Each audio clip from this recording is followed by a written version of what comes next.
to unmute. Hi everyone. Happy Saturday. Happy Spire Day. We are here to inspire you. Thanks for being here. Thanks for hanging out. It's been a little while. So excited to be back with our good revolutionary kids who are here and totally not all stressed. Actually, I think we're actually feeling better because I think we're all good. Jason was like super nice and removed all of our stress. Yeah. I think so, and that probably means that no one needs to worry about anyone who's gone weird either or anything like that, because everyone's totally fine. Removed. Everyone is fine. No one needs to worry. So, hi, I'm Jess. This is my channel. Thanks so much, everyone, for being here. Today, I will be your good Spooter mom, Kosa, who's totally not weird and just wants to love you and knit you a many-armed sweater. Let's go around and say hello to everyone, because it's been so long, and I know you need the reminder, and you need to know about all these cool people. Yeah, I don't remember who anyone is anymore. I don't remember who anyone is, so let's hear from everyone, right? People. How did I get here? Who are you? What's going on? It's been so long. Hi, Megan. Oh, I should know that I'm next, but here we are. Hi, I'm Megan. I am going to be playing Imogene, your lovely idol who's totally fine and handling all of this exceptionally well. And I'm just real excited about what's to come. I believe you. Excited. Oh, good. There's no insight check in Spire, so I believe you. Oh, good. Flawless performance.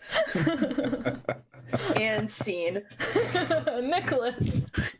Yeah, I'm Nicholas, and I will be playing Mirabelle, who is an action journalist who uses words for magic. And she's probably very confident that this will lead to some really interesting stories, and perhaps even a sort of a fantasy Pulitzer Prize or something. I'm going to have to invent that now. Surprise is so good. I'm going to have to invent that, put it in the Spire universe. What is the fantasy Pulitzer Prize in Spire? I don't know yet. I will come up with something. Thank you. That's so good. Dustin, what's the fantasy Pulitzer Prize called in Spire? I don't know, but I'm sure it's inspiring to behold. Perfect. It's a golden spider. Yes, I believe it. With like inky feet. Like, I don't know. They probably could type very fast. Ooh. With all of their spider legs. It's a little spider on a typewriter. It's a little statue. Now I want that. I know. Well, we control the narrative. Dustin. Hi everyone, I'm Dustin, and I will be playing Vermisian Sage, Torith of the Lost Chapters. Who doesn't know who they are ever. To be fair, they're constantly changing. I mean, maybe one of them knows who they are, but they keep it a secret from the other ones? One of them knows who everyone else is. That tracks. Jason. I'm Jason. I am the game master for the Spire game. So I will play all the non-player characters. And I am also going to do the recap and the intro this time around. You want me to roll right into that? All right. So the recap last time, the group had gone to Queenstown in Ivory Row, following up on a clue to an address to learn more about the plans of the imposter Madame Faye Aranyan, otherwise known as Calixta, who is the head of the cult of the Masked God. They crossed through some dangerous territory in Queenstown to get to their destination, tangled with a local gang, perhaps bullied the local gang a little bit, as it turns out, But they did make it to their creepy mansion that they were seeking. While exploring that, they were ambushed by attackers unknown, who it turned out to be Cahosa's own hatchery kin, who had been forced out of the hatchery because the hatchery is under surveillance by the city guard of Spire. After some confusion and scaring off the gang that had followed the crew to the mansion, the revolutionaries and the gang coordinated, but also discovered that the original Madame Feyeranian, who they had rescued, had fled in the chaos, sneaking out, as she hasn't enjoyed being cooped up and held under watch. But a lot has happened with the group, and they were very worse from all of their travels and adventures. And Bisu, who is a friend of Cahosa's from her hatchery, suggested that they stay and recover, that they couldn't set out in their current condition. And so they did. And that is where we will pick up. So, despite the conspiracies and schemes that slither through the Spire, time has marched on, unhindered and uncaring. It has been 3 months. Your cell has been among the hidden, refugees who scurry from one abandoned attic to another in the cavernous manors of Ivory Row, staying just steps ahead of the cruel landlords and their weary private guard. Bisu has aided you the whole time, healing your wounds and keeping you safe, moving you whenever someone gets suspicious. You've had to live like mice in the walls, but you are grateful because things have not been as safe for others. It has been weeks since you last heard from Lenora, your magister in the ministry. As far as you know, you're on your own. The cathedral hatchery remains under guard. The imposter Madame Feyeranian, the masked cultist named Calixta, has pushed through a new law in the council, requiring hatcheries to be licensed, and every licensed hatchery to be overseen by a matron of Mother Winter, the Alfir goddess.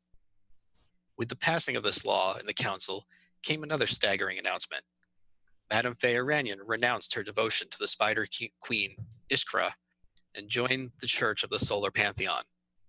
Of course, you all know that Calixta was never devoted to Ishkra, and her sudden devotion to the Solar Pantheon is nothing more than an opportunity for her cult of the Masked God to root itself in the halls of power.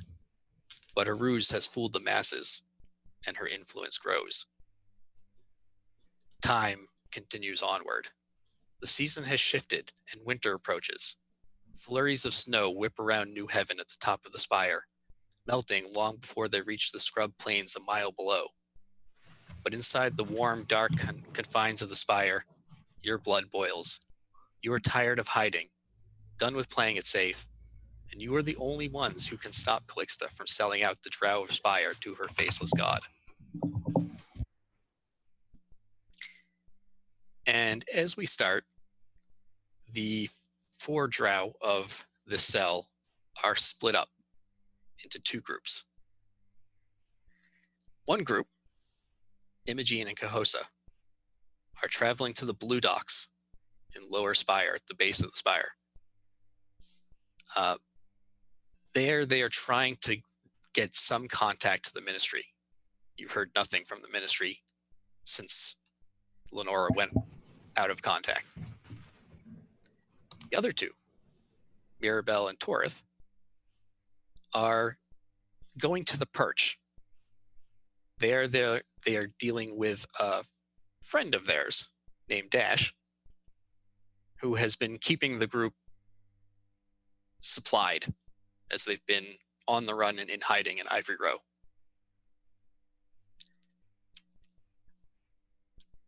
Cahosa, Imogene. Things have been difficult. You've had time to recover and to lay low and stay silent, but you've been on the run for 3 months. Imogene, you have not been home to the Silver Quarter in that time. You've not been up Spire farther than Ivory Row. It's not safe. Too many people are looking for you. Your names and faces are known to the authorities now. The only time you venture out of the cramped attics and dark spaces of Ivory Row is to go down Spire, where you can at least count on not being noticed or perhaps being protected by the local drow. And that's where you are today. You and Cahosa traveled down Spire to the Blue Docks, the tarped marketplace of the Azurites. The Blue Docks are at the base of the Spire and actually extend out of the Spire somewhat into the surrounding area. 3. They are a covered marketplace, a sprawl of stalls draped with blue fabric to keep out the sun and to honor Azure, the god of wealth. Here, Cahosa has been given the name of an unlicensed midwife, one who is ignoring the new law and operating on her own. Her name is Manetha, and she just operates out of a small space in the Blue Docks, staying below notice. But also, she has contacts in the ministry, and perhaps might be able to put you back in touch with the group or let you know what's going on.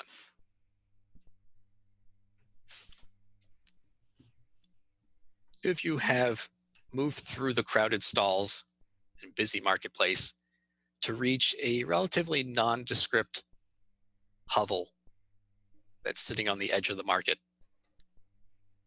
Unlike the blue fabric that covers everything here in the Blue Docks, the doorway, the otherwise open doorway to this hovel is just covered with a tattered piece of red fabric that stands out in contrast to everything else. But Cahosa, you recognize it as a marker of the midwives.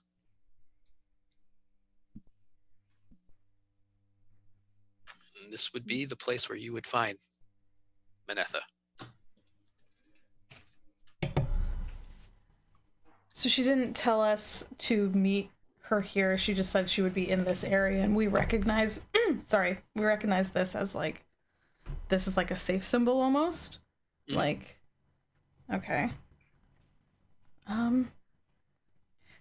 I feel like just you've made it sound so dire. I am imagining that Imogene and I are like all wrapped up, like, you know what I mean? Like, or at least covered, or like, would it make sense to have masks down here, or would it make sense more to be like cloaked and like swathed in things, or like... So either would be an option. Okay. Because I feel like Imogene would prefer a mask if that's an option, and then Kosa would be like, you know, probably like, well, I mean, yeah, probably like a mask, and then at least like her hair like tucked into something because it's bright white. So. It's very distinct. Yeah. And then so I'm imagining we're like I'm picturing we're traveling through like this fairly like close, you know what I mean? And Kosa would just like lean in and be like, this way, and like, this is I think this is it. Oh, all right. Now I'm gonna follow her in. Yeah. You sort of push the red cloth aside and move into a dimly lit space. There's some Spire black torches keeping it lit in here. But they produce that heavy, thick smoke that sort of clings to the ceiling. The air is very dry in here, and it's hard to make out the details of the space. The light doesn't go too far, and it's very cramped. There are pieces of furniture, there are tables, there are books and devotional materials to the Spider Queen. There are even paintings, some of them hanging askew and at strange angles on the wall. And as you enter, Even though you made no sound when you entered, you hear a voice call from the back. Who enters? I'm gonna look at Cahosa with a look that's like, do we say who we are? Well, okay. So you didn't say that worship of the Spider Queen hasn't been like outlawed, just the hatcheries have been all locked down? Yeah, the hatcheries have to now license with the council. And when they do, there's a priestess of Mother Winter, who's one of the Alfir gods, who sort of oversees that hatchery. F that B. Like they'll assign one to each licensed hatchery to sort of oversee them and be in charge. But yeah, they're not illegal. Okay. So, okay. Because I'm just asking because, like, all this stuff is on display here. It is, like, clear this is, like, there's worship to the spider goddess here. So then, yeah, when Imogene looks to me, I'll just, like, nod and, like, look back and say, you know, ones who are devoted to our true mistress. Here to speak with those who might help us. And she emerges from a back room that was cloaked in shadow. You can see that she is an older drow woman, although drow don't usually visibly age much, even into their old age. But she looks like she has been through quite a bit. Also, her body is very gaunt and thin and bony. What did you say her name was again? Eat a Manetha? sandwich.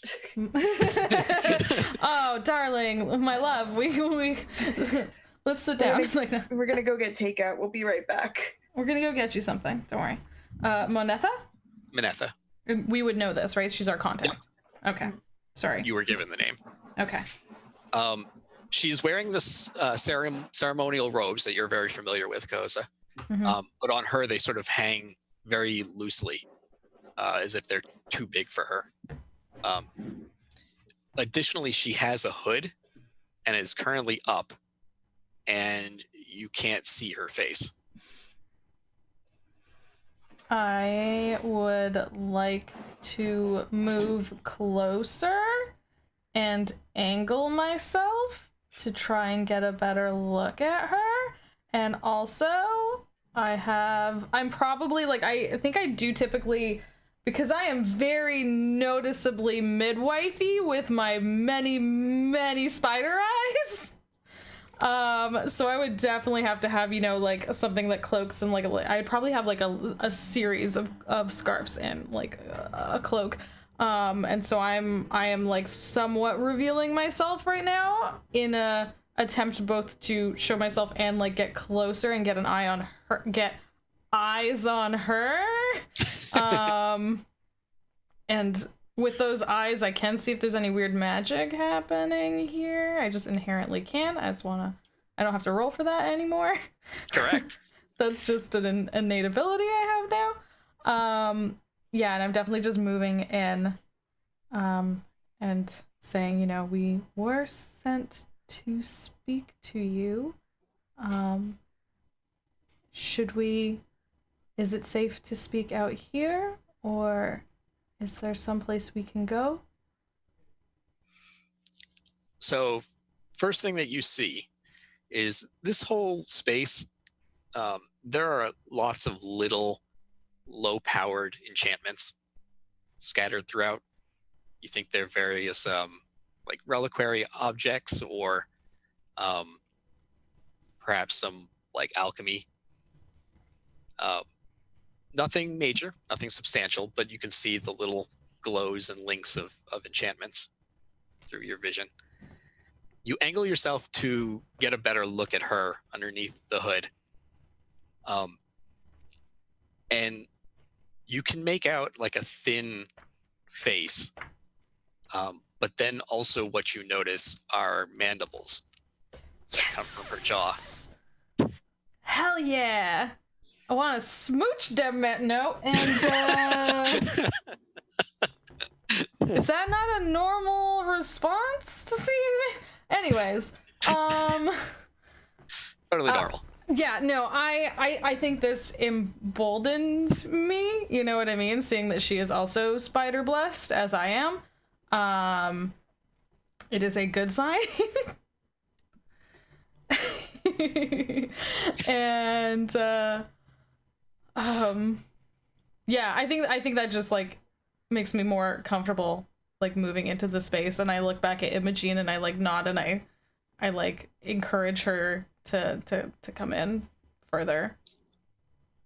And she says, "You are a midwife. You are safe here." And then you actually hear like a clacking sound from the mandibles that like under the hood. So disconcerting. I love it so much. I don't like that. I'm sorry, you can stay safely behind me if you prefer. No, people are gonna think we're dating. People already think that. I mean, yeah. Just gals being pals, you know? You know? As you do.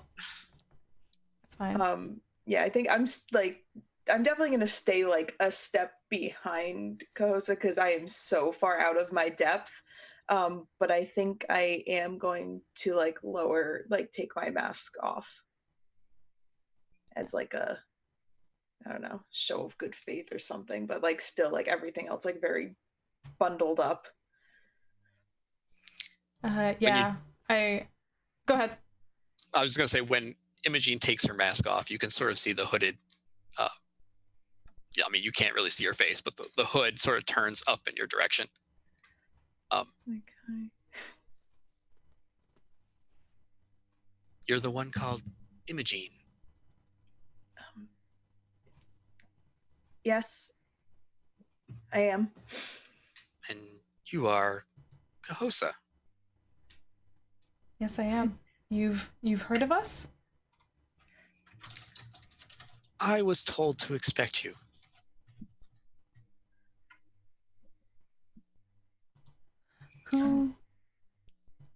Who told you we were coming? I will show you. Come, follow me. Oh, Jason, yes! it makes a part of my brain just like. This is exactly the two reactions I was going for. Oh. the two extremes. Oh. I feel like we need to. I can't remember what it is, but I know there is like a spider warning and shit. Like, Yeah. We had a command Content for that, didn't warning, we? spiders. yeah, Just want everyone there's to know that It like I- grabs the back of my brain and just like. I am Team Pro Mandible. Oh well. Yeah, that makes sense. Yeah, let's follow this crazy mandible lady. It's totally fine. hey, she's my people. Don't. Oh, I'll follow Kosa to the ends of the earth, but everybody else is, I don't know. Let's have it. Yeah, let's go in. Let's do it. Yeah. Okay, so she leads you back into the back room, which looked much darker than the space, but once you get into it, you do see there are candles lit in here, and your eyes start to adjust. In this back room is a more elaborate altar to the Spider Queen. You can also see some of the things that you would normally see in a full hatchery. You can see books. You can actually see Phylacteries? well, you see actually about half a dozen eggs of various sizes. And you do see also marked vials, which you can presume are blood. Usually, I mean, you know this, Kohosa, usually there are, especially down Spire, there are midwives who will act alone, not as part of a formal hatchery, who will sort of raise children in the lower parts of the Spire. Like they'll stake out a neighborhood and raise the children of that neighborhood, and you assume that's what's happening here. I would like to take a moment to go over and pray at the altar, because I feel like it's probably been a while. And I just want to take a second, I think Kosa would just take a second to kneel down and, say a few words in her head. And then get up and go over to Mrs. Mandibles. And I'm sorry that we have to give nicknames to all your characters. I'm so sorry. That's fine. I would like to take the same moment to feel even more out of my depth in this situation. Well, something interesting happens too. While you're praying at the altar, the candles flare up and become like fist-sized balls of flame for a moment, which seems to shock Manetha as well as Imogene. Neither of them seems to know what to make of that. Ah, crap, it's still happening. Or crappening? Amazing. And then the candle lights shrink back down to the normal size. Kosa, Yes. is that... Well, it's not normal, but is that normal? I think it's a sign that she's with us and we have her blessing. I don't think it's something that it's definitely not something that happens all the time. But I think it's a good sign. Oh. Well, if you think so. I do. Hey, you take those eyes. I got more than you, okay? So if you wanna have this eyeball, if you wanna have this eyeball battle. Hey, you over there in the other scene. That thing we all know that we don't know. Kosa's totally fine. Yeah, Kosa isn't totally, have two goddesses that she's... That spider's on fire. All the ladies. Yeah, as you do. You got your spider goddess and your flamey angry vengeance. What? Nothing. Yeah, so I definitely take a second to reassure Imogene that this is totally normal and absolutely fine. As you're doing that, you can hear underneath the hood the clacking noise. It's all for a moment. And then as you finish, Manetha says, yes, I am afraid to tell you that I don't have any contact with the ministry right now. We were told you would. And your source was not incorrect. I typically do. But the ministry has been very silent of late. Do you know, is Lenora all right? Do you know that, at least? I know that there are others in the ministry who do not know where she is. That is all I know.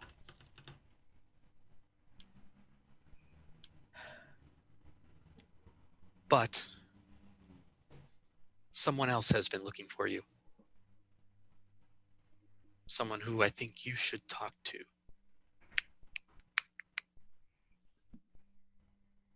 Who? One moment. And she sort of backs out of this space, back into the main room, leaving the two of you alone for a moment in here. Are you all right?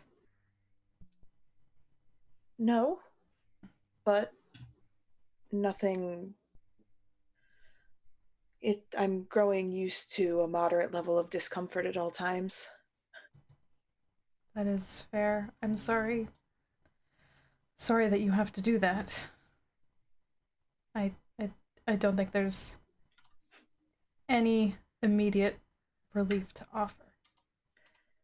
No, I don't think so either, not unless everything can change and we can go back to our homes, which we can't do.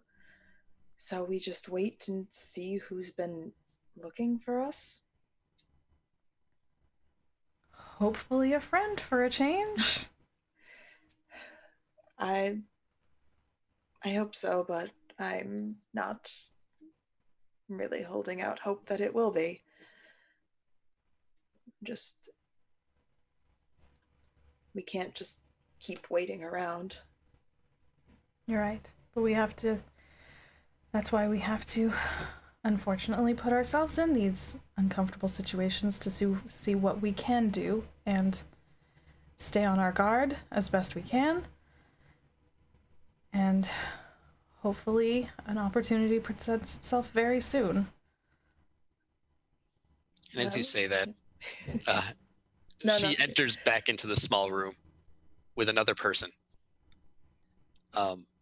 This person is also covered in a hood and a cloak, but much nicer condition than Manetha's. She sort of sweeps into the room behind Manetha at first, but then sort of moves in front of the midwife to stand in front of you. She lowers her hood back, and you're looking into the face of Madame Faye Aranyan. This bitch. Oh, I got an I told you so a mile wide for her. Yeah, I know, right? Like... And I'm going to switch over to Torres and Mirabelle. You're just gonna let us stew. Yes, it's okay, I'm gonna let you Megan. stew on that. We can start prepping our rant at this. Oh. How do you get your cloak on with balls that big to come back here? Oh, It takes Okay. quite a thorax for you to come walking. yeah.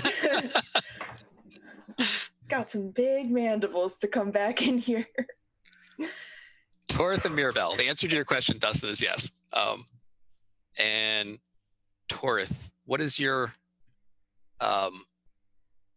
obsessive study for today? Okay, so I had an idea. But I need to understand what we've been trying to do in this. I mean, other than survive. When it comes to Calixta, it's like she's taken over everything, right? Yes, so you've basically been in hiding for 3 months. She has, as far as you know, I mean, she has definitely assumed the identity of Madame Faye Aranyan on the council, and has been appearing in her Well, she's place doing there. this mass god stuff. But yeah, she also, you know, that she got a hold of that distilled moonlight, which allowed her to do something that she was seeking to do. And you can only assume that she's moved forward on that plan. Okay, well, you know, every good plan needs funding. And the inner workings, money flows in certain directions, even if it's underhanded. So I think I'm going to take commerce in that I'm now an accountant. And I can Excellent. kind of figure out, I can kind of trace where money has been flowing around Spire. Do you think that would work? Yes. Yeah, Okay. that's the knack. So now we have an action journalist and their partner adventure accountant.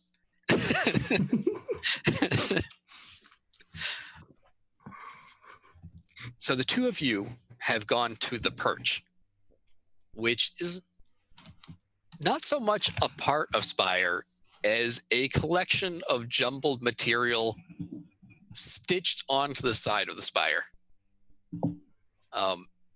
It is roped and glued and fastened in whatever way possible to the side of the Spire, and constantly at risk of either falling off or people falling from it,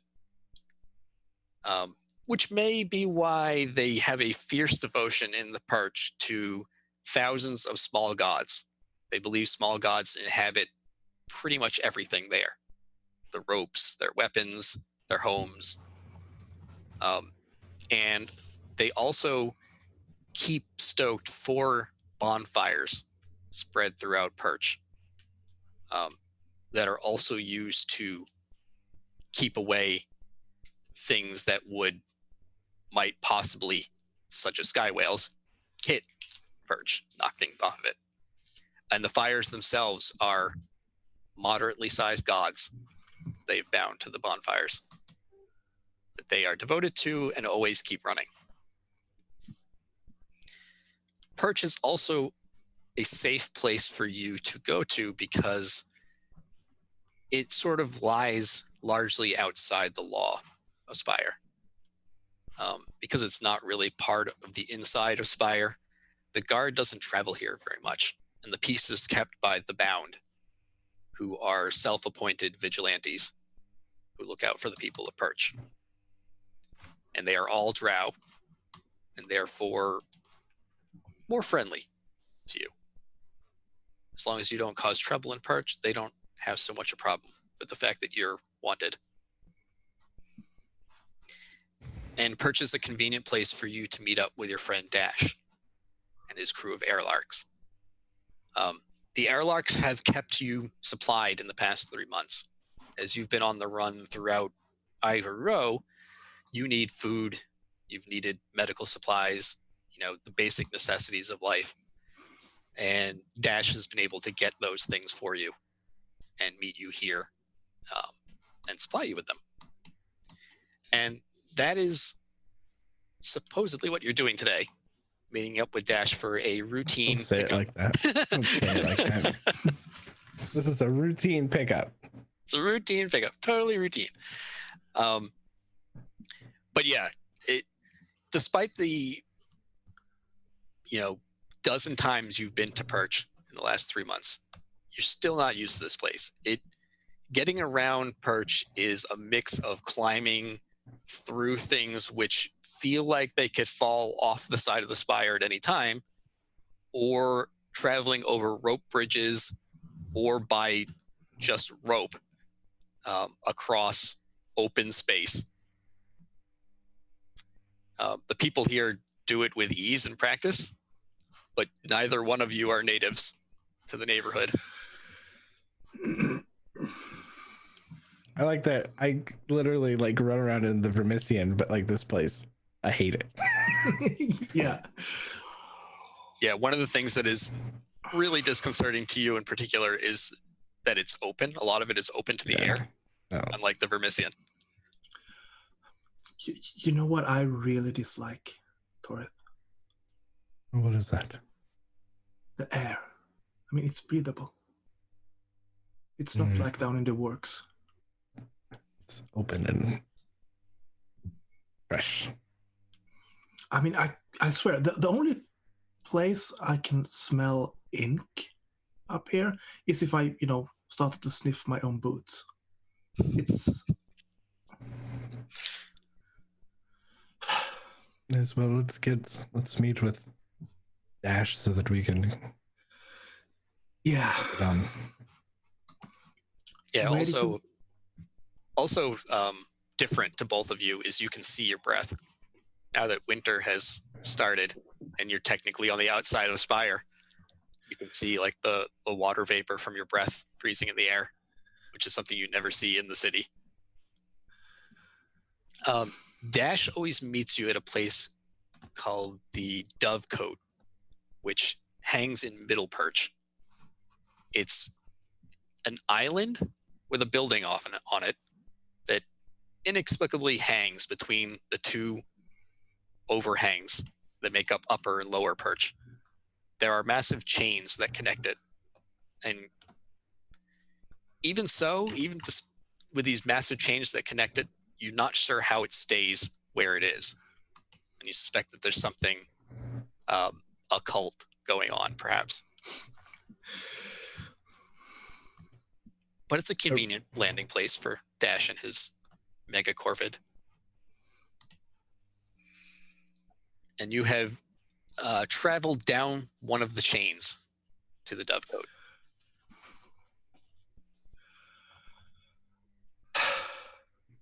Do I see Dash anywhere? as you're waiting, you don't immediately. You do notice the same building that you've seen the dozen times you have met him here before. This sort of off-kilter leaning tower that sits on this suspended island. From it, there are a number of perches where megacorvids will nest or land. But some of the perches have hanging from them cages with people in them, suspended over the open air, hundreds of feet above the ground. You've asked about these before, and Dash has told you that some criminals that the Bound capture, people who act against the interests of the hardworking citizens of Perch, end up in these cages. Either to become food for the birds or to starve. Recycling. And you do see Dash land his megacorvid on one of the perches and swing off of the large raven that is his steed. And he slides down a ladder to the ground where you are. He's his usual swaggering, smirking self, a young drow wearing an aviator jacket and goggles that he lifts off of his eyes up onto his head. This cocky sky boy. Are we going to stop calling me? Torith. Yeah. I keep asking, but I have to do it. Why can't we have one of those ravens rather than, climbing on those? And I will point at the chains. He laughs. Yeah, well, for one, those megacorvids are expensive. I had to invest a lot to get mine. And they have a lot of upkeep. Two, do you even know how to fly a megacorvid? No, not really, but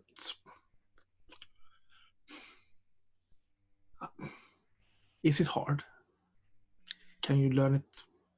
Is well, it correspondence course? I mean, I can take one of those easily. I mean, they're trained for riders, but if you want to do the things that I can do, that takes a lot of practice and a certain bond. I feel the margin for error is too great. Yeah. It's a long way down, my friends. And he sort of looks over the edge towards the ground far below. Yeah, okay. You have convinced me. You can keep all the ravens, Goose. He laughs and says, well, I've got your stuff.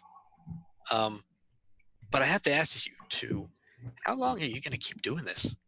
How long can you keep doing this?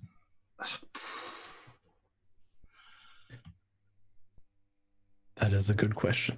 We do not know. Are you experiencing difficulty in providing what we need? I mean, no. I got that covered. But I mean, the ministry used to toss me some money before, and that's seemed to have dried up. But also, like, I mean, I know the background with you all and how you rescued Madame Faye Iranian from that sky whale explosion way back when we first met. I was not there for that. I know, but you're cool. I'm the coolest.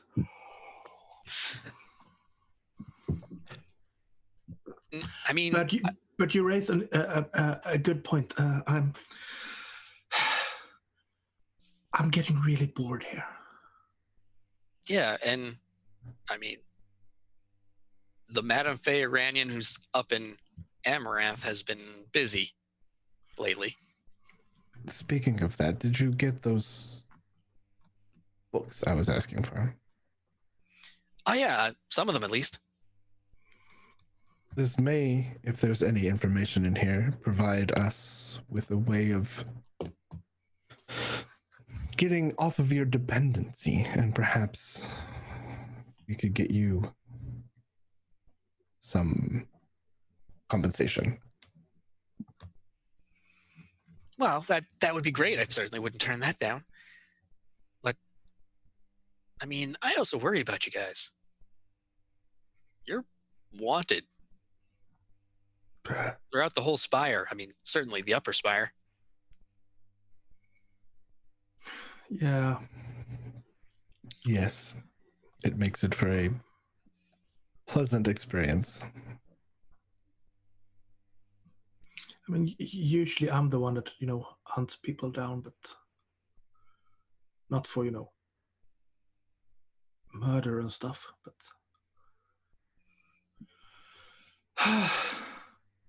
Well, I bring, in addition to your supplies, some news from up Spire. Oh.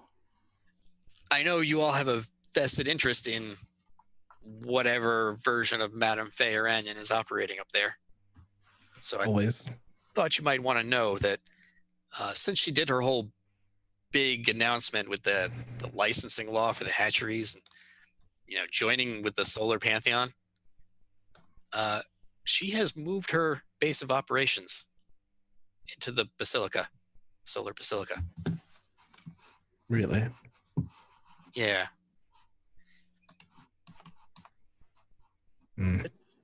It's going to be tough for you guys if you plan to do anything about her. You definitely can't walk in the front door there. No, that is not advisable.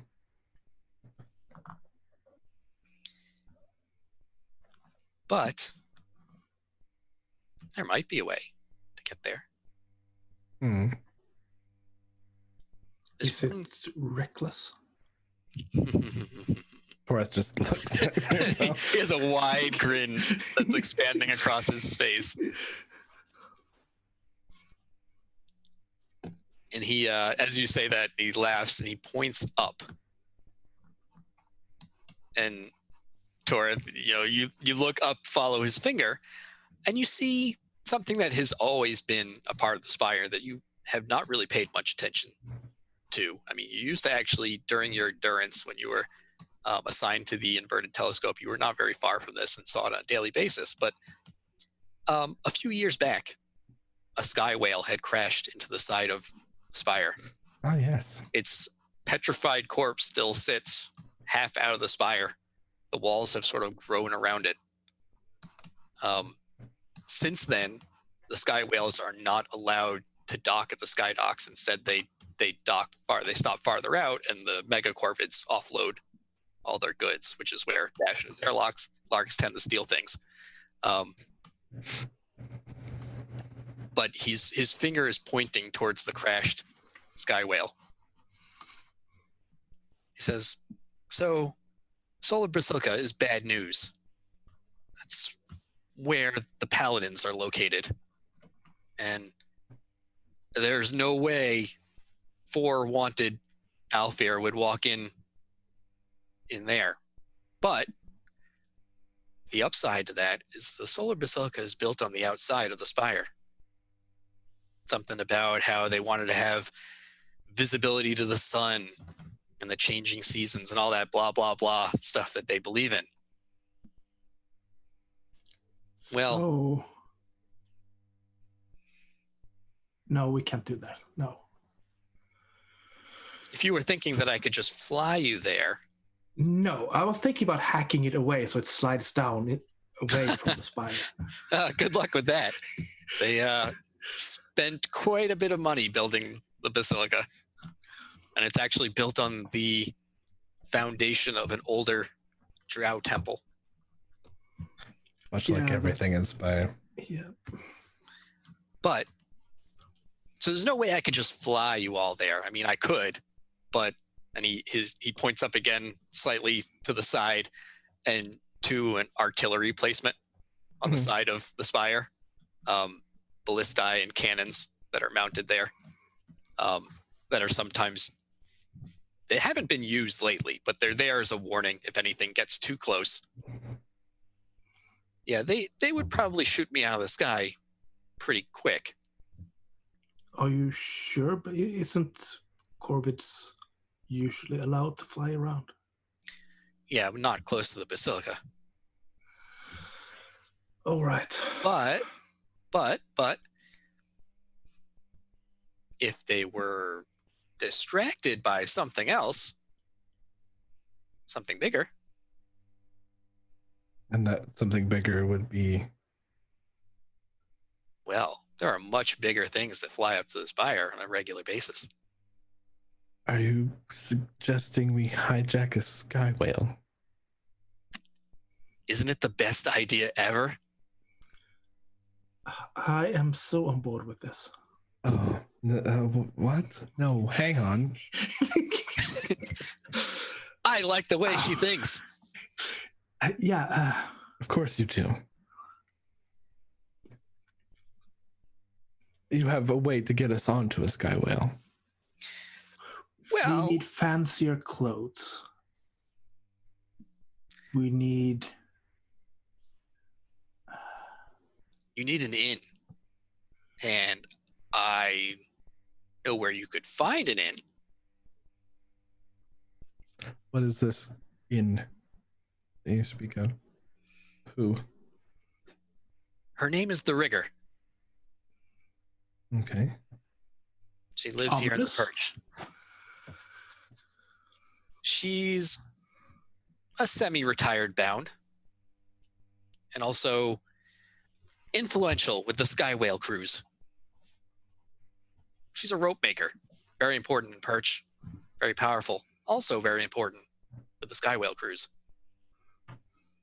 Some of her ropes are what my airlarks use.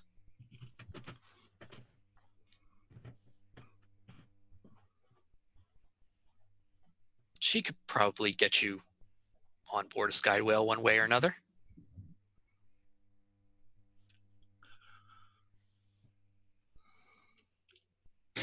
Okay.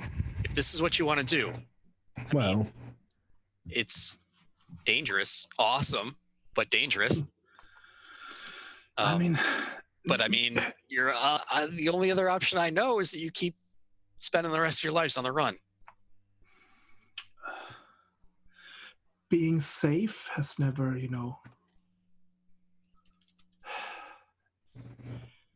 helped in the long run. I mean, no. if we're trying to be safe, I mean, we would do nothing and, let just Aelfir boot us in the head a few times. And I don't know what this Manafeyranian imposter person is doing exactly, but I can't imagine it's good. No, we are not entirely sure ourselves, but she needs to be stopped. And the thing she follows needs to be stopped as well. Yeah, but that's even... I don't even know how to begin with that.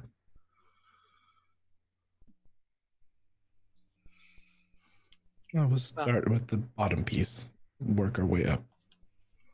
Or top piece and work our way down, however.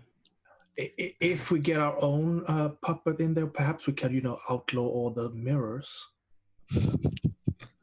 More mirrors in Spire. Good thinking. Mirrors are bad. Get rid of the mirrors. Evil versions of yourself live in mirrors. You don't want that. Oh my god, did you actually just say that? Amazing. Time has really passed. Jeez. Yeah, 3 months ago, Imogene would have touched all the mirrors, even the strange ones. I'll never miss you. No, because bad versions of yourself come out of them and try to kill you. Enough bad things happening with mirrors, and you have a lingering trauma,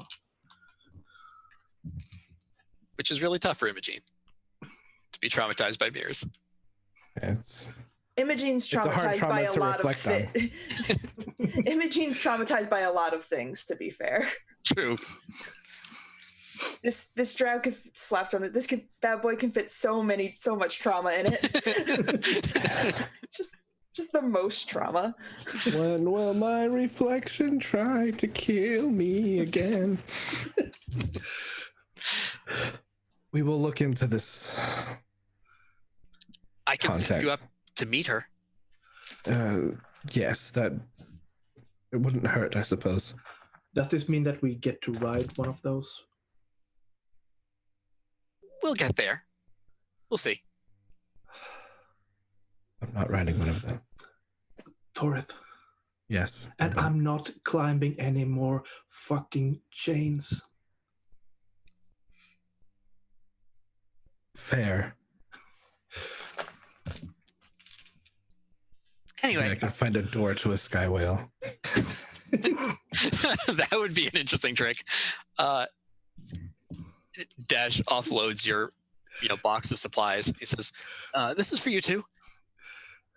I'm going to go put some things in motion so that you can meet the rigger. Just be on your best behavior. She's kind of a stickler for that around here. You wound me. I mean, I'm always on my best behavior. I've only recently just met you, but I know you well enough for that. I assure you we will be on our best behavior. Thank you. I'll be back in touch shortly. Don't go too far. And he climbs back up. Wait. Yeah. First, I don't want you to deliver these yourself, but find someone else who can do it so that you're not, inconvenienced by it. But could you get these notes to my editor? Sure. Yeah, we could do that.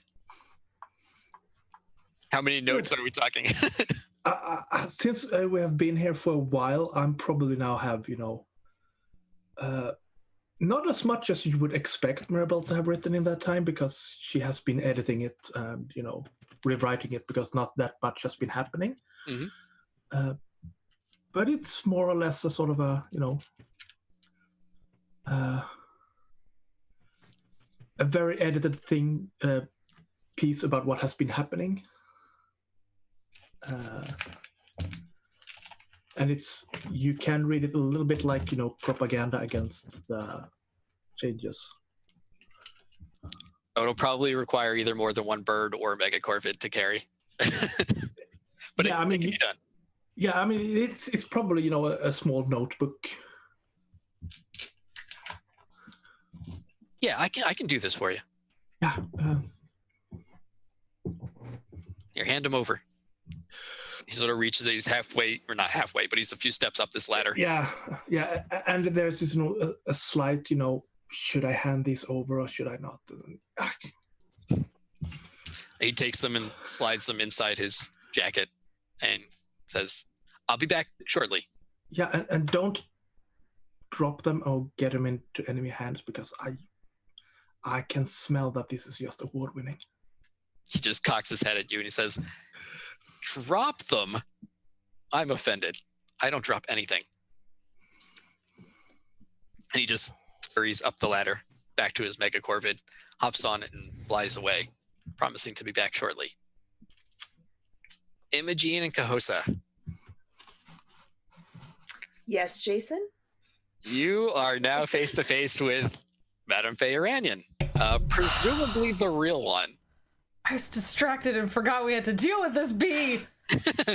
You started talking about the rigger, and I got distracted. Yeah, we're about distracted. Her muscles. We're distracted by our new wife, and then you. She's probably so muscular. Yep. Gosh. All part of the plan. And now my anger has subsided against my will. No, I'm still mad at this bee. This dang bee. Like, freaking. We accidentally tracked her down to the safe house where my friends were guarding her, and then she freaking runs away, and all this nonsense happens when we told her, like, you're not freaking, there's a lady out there pretending to be you right now. Yeah, I think Kosa literally crosses her arms and like. And I think Imogene's just gonna like take a breath and steady herself as she does. Funny seeing you here. Well, yeah, I'm sure you weren't expecting me to reappear anytime soon. I had assumed they'd killed you. You don't give me enough credit. I think I give you exactly the amount of credit you deserve. Look, before I was a politician, I was a midwife. We know a few tricks. And she looks over at Kosa. Well, do you want to tell us what you've been up to? I do. So, sorry for bailing on your friends. Yes, very overdue. wise to leave a safe house when there are people out there who want to murder you. I understand, but Do you though? Do you understand? I had... Have you been hiding down here a little long and maybe you haven't heard what fake you has been up to? It's really not been good. I'm quite aware of what she has been up to. In fact, I've been investigating. There's perhaps one advantage to someone stealing your identity is that I can also impersonate them. I've been able to do a little bit of digging while I've been away. And?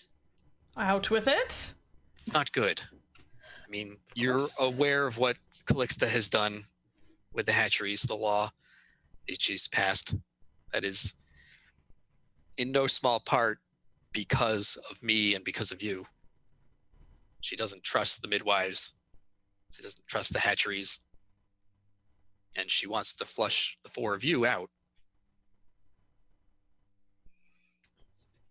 So now she's put her own spies within every licensed hatchery and made it illegal for midwives to operate unlicensed.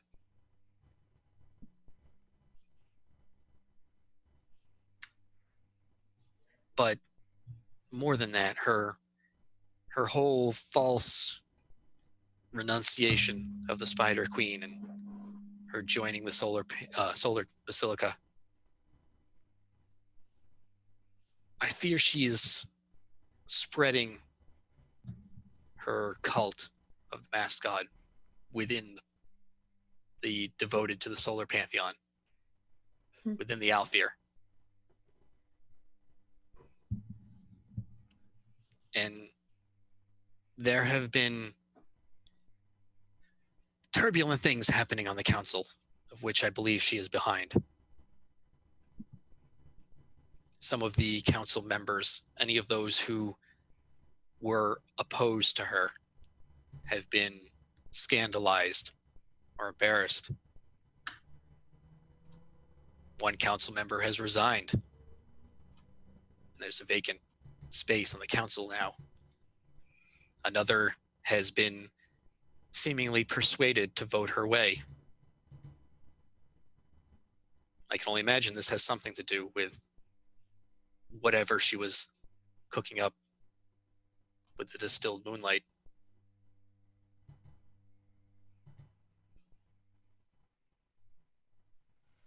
But she is prepared to sell out all the drow in Spire just to further her cult and serve her deity. And she's using my name and my face to do it. What are we supposed to do? 4 people against all of them?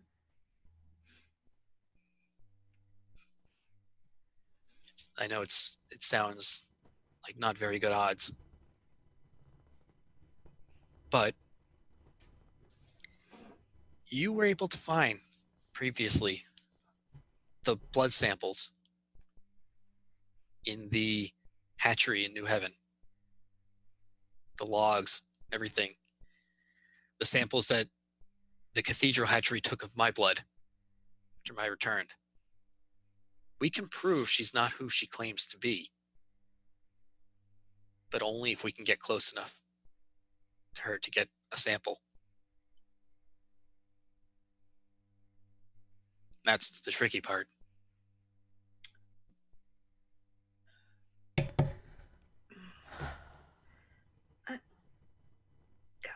I have an idea and I really don't like it. Do it. I want to hear it. I may know a way to potentially get close to her. Maybe. Do you know, madam, if Paris is still around? Yes. Like a leech, he clings to her every move. That certainly sounds like him. Maybe. He has been also gaining power and influence in the halls of the council, which it seems was all he ever wanted. And I'll turn and look at Kahosa and be like, maybe that's how we get close. Maybe I try to reach out to him.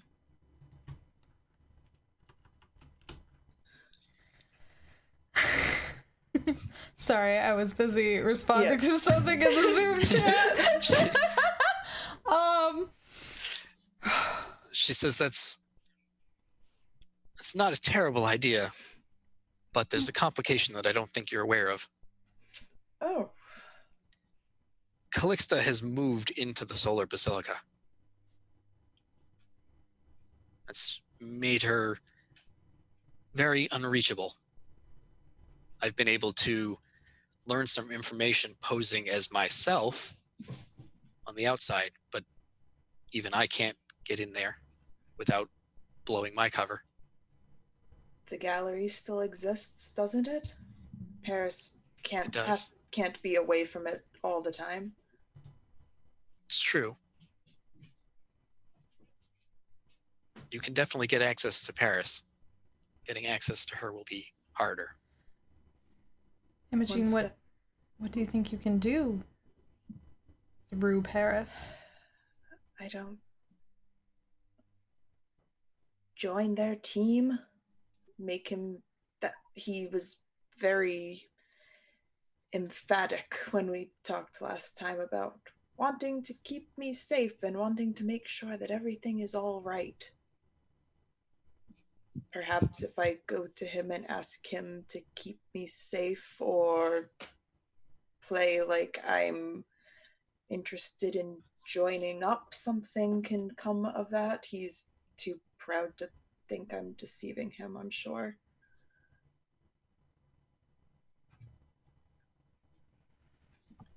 I don't want to, but if it will work, then I'll do anything to further our cause. If it works to get you to Paris, and Paris serves to get you to Calixta, then, and I look over at Madame Feyrerandian, and I'm like,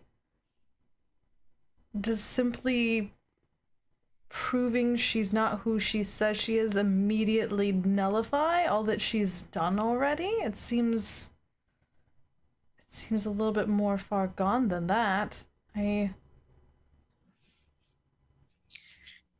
If we can prove that she's an imposter, then she never belonged on the council to begin with. She's been using my name and whatever method she's employing to sway other council members to vote her way. And I don't think any of them are pleased by it. So you think they will jump at the chance to get rid of her? I believe so. Especially if they learn that she's using their church to hide her cult. All right. Sounds like something of a plan.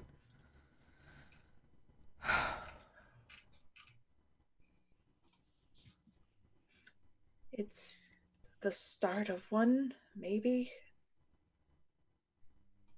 Whatever I'm willing to do it if that's what we decide is best. I think he might be the weak point as far as us trying to get close to any of them.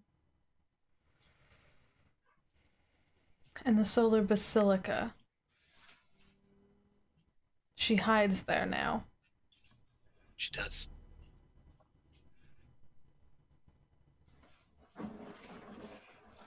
And there's no point attempting to get to her through the other council members, as it seems she is already shaming them also into doing her bidding? I think that would be a dangerous route to go. While they might be inclined to help you. Maybe. It's not worth the risk. Yes, you are still criminals. And if she has them blackmailed somehow, it might not be in their interest to help you. Right.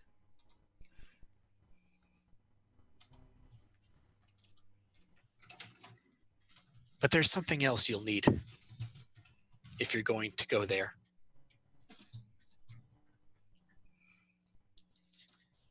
I don't think I have to remind you that Solar Basilica is where the paladins are. Right. And as the name implies, much of pals. There are paladins!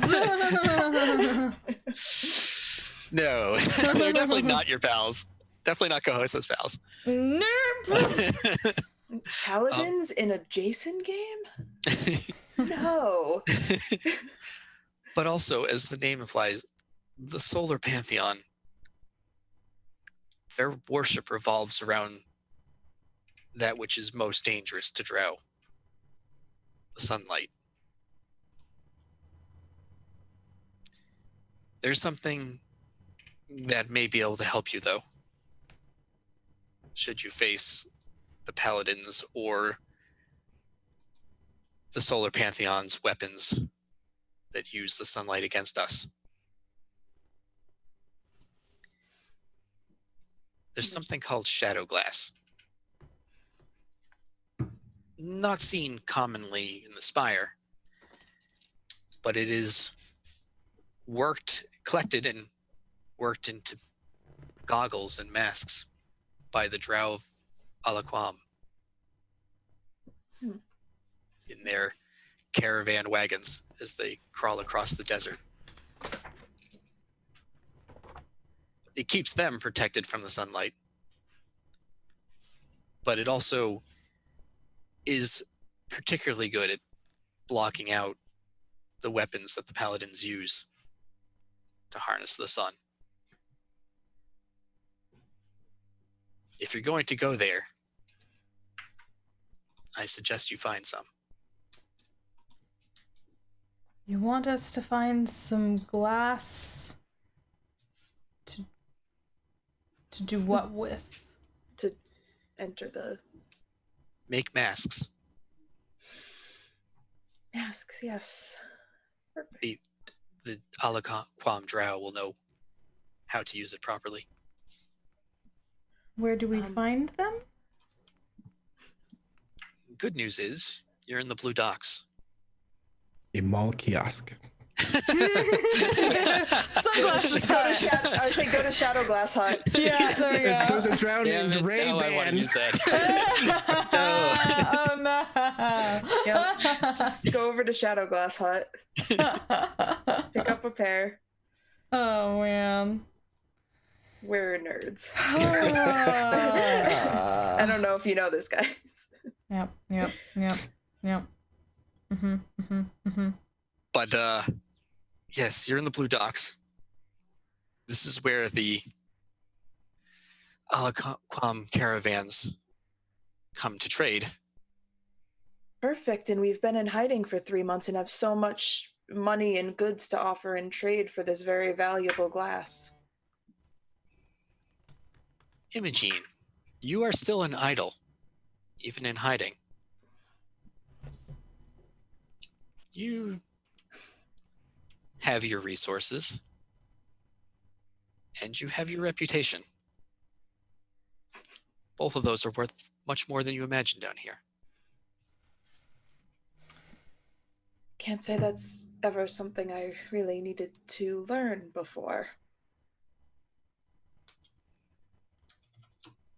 And it won't be odd, people walking in an entire masks of this glass. It would be strange if you were to just walk in, but you won't be able to walk in where you're going anyway. Wonderful. Lovely. I had a question, but I can't remember it because I'm too mad at her. I have rage amnesia. That's so fitting for Kosa. Oh my god, that's so on brand. I can't. You're very in character. I'm sorry. She's so method. I want to take a step closer to her and just like look her in the eyes. All your spider eyes. And I want to use Leckley's insight on her. Okay. So because I'm angry. Oh, this is gonna do a bad. I wanted to. No, it's not. It's just insight. I don't have to use it. Just saying. I just remembered I wanted to ask about the paladins. Fuck, that was what it was. Yeah, your pal Dylan. My dads. All my dads.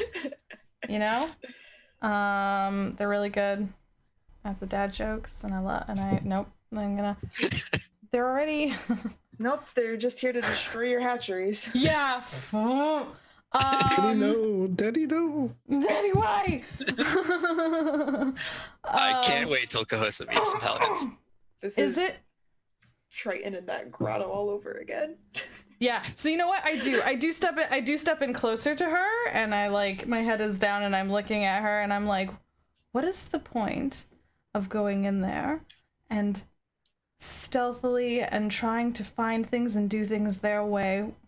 Why not better to just burn the whole thing down at this point? They have served us no good. They will continue not to serve us any good. Hey! Elmo gif. Don't you talk about my fire goddess like that. Hail Satan. It's not enough that we were already up against every Alfir in the Spire. Now we have Calixta turning our own drow against us.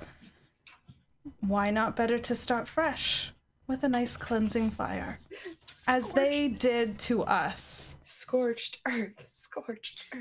And are you using an ability with this, or are you just straight out asking that? I'm asking, but I am also. I mean, I said I was gonna do it, and I do want to know. I do want to know. Luckily, insight lets me know.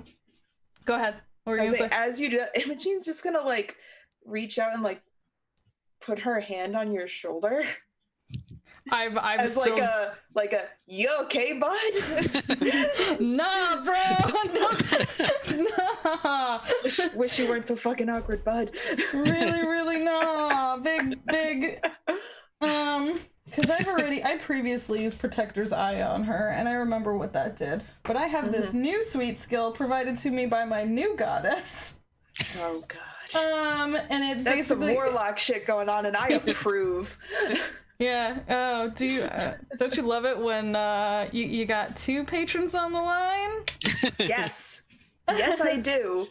That certainly isn't problematic at all. Yeah, it Call says that dual pacting. Megan thinks that's the coolest. yeah. Thanks. Listen, I have enough room in my heart for 2 patron goddesses. I'm just saying. Yeah.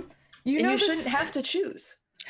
You know the secret rage that people cradle in their hearts. Once per situation, you can select an NPC, and the GM must tell you what will make them more mad than anything right now.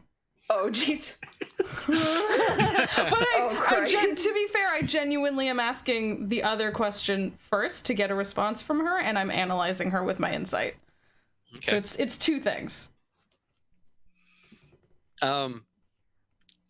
So you ask that question to her, and she does take a step back as you sort of step forward close to her, and you're saying it. I want to remind you, because there is some concern, like, I assume that, Monetha, but we just met her. As much as I like Monetha, she seems cool and everything, and I want to trust her, but also this lady has been not herself previously.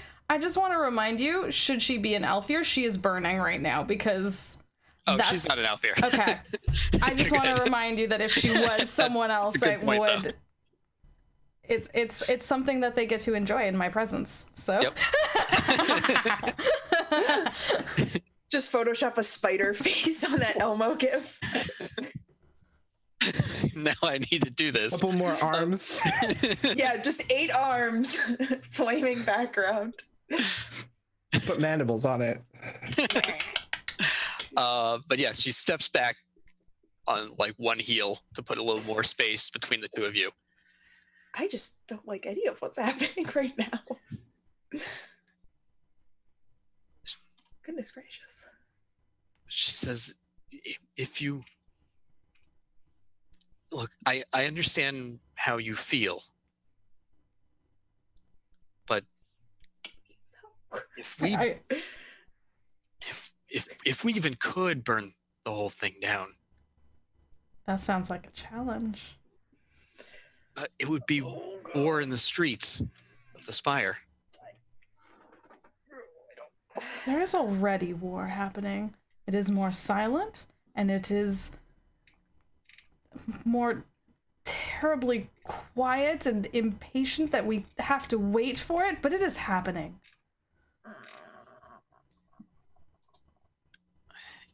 Aren't you in the ministry?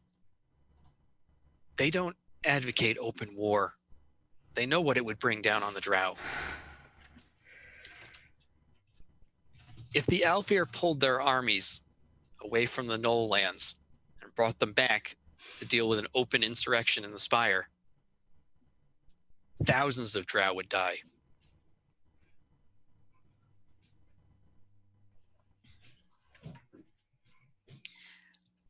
You also get the sense that what would make her most angry is somewhat what you're suggesting, but basically leaving her out of the loop.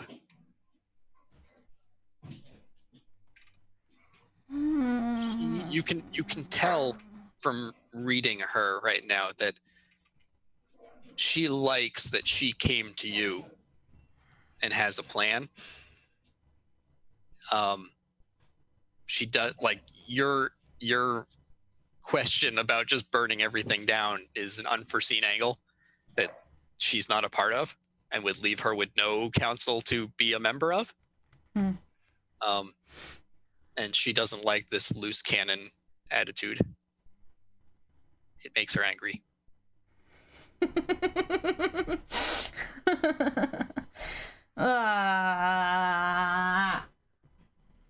Just gonna squeeze her shoulder a little bit and try to pull her a step back.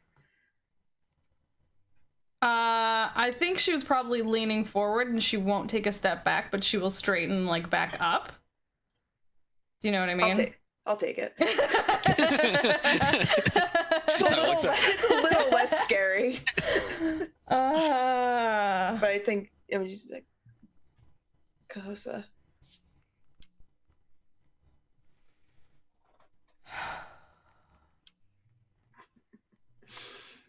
What is happening right now is no good. Calixta is no good and must certainly be removed. But having you simply be replaced and move back onto the council, I'm not sure how good of a plan that is. Or that we, or at least I, will help make that circumstance occur. So why don't you cause at least a few less problems for once and stay here and wait for us to come back and get you, rather than sticking your nose out and probably making things worse.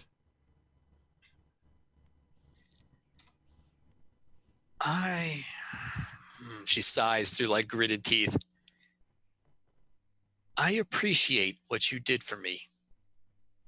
You certainly didn't seem to in all the ways you have been acting. Continuously putting yourself forward and putting yourself in danger and putting us at risk at the same time. The hatcheries all closed. The paladins were let loose. The drow are in the worst position they have ever been in yet. And my entire identity. But you are having fun sneaking around, aren't you? None of this is fun. My entire identity was taken from me and is being used. I have to skulk around in the shadows pretending to be myself. Always risk being discovered.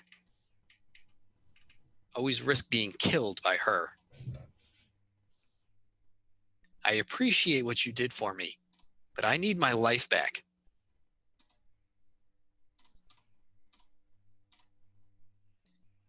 I am a midwife, and I am the only rightful drow on the council. A council that has done us little to no good.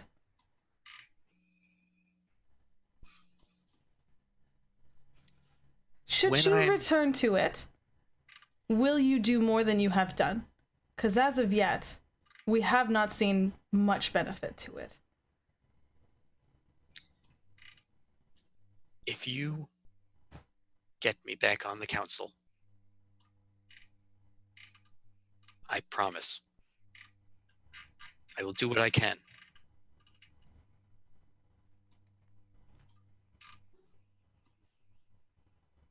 And I will immediately make sure that that illegitimate law on the hatcheries is removed.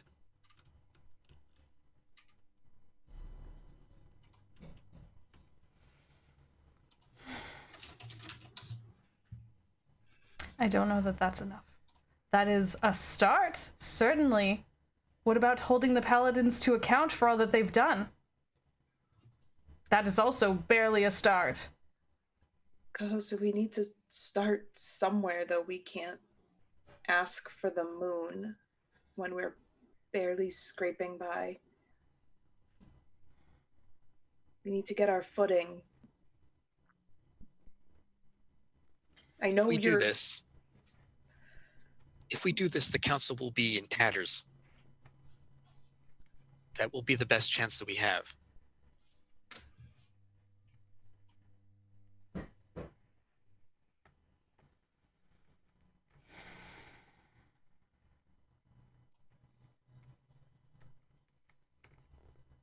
And I will make sure that the four of you are protected if we succeed.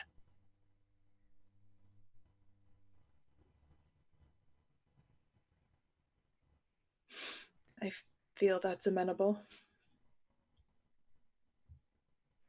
I can't speak for all of us.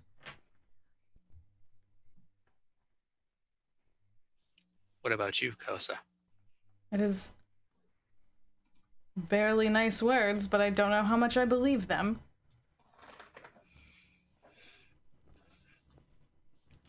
We will have to trust each other, as difficult as that may be. No, I don't know that I do, and I'm gonna leave. right, Kessa stalks out. I'm gonna just take a breath and calm myself and put my mask back on. And just look at it.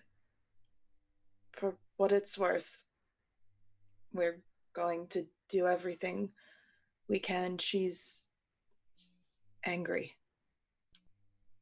Understandably so, but angrier than most of us. She is dangerously angry. Keep an eye on her. I am trying.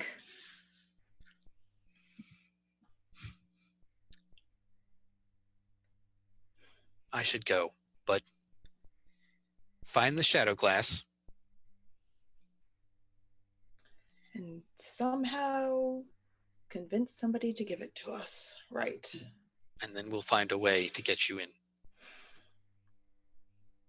Right. One way or another.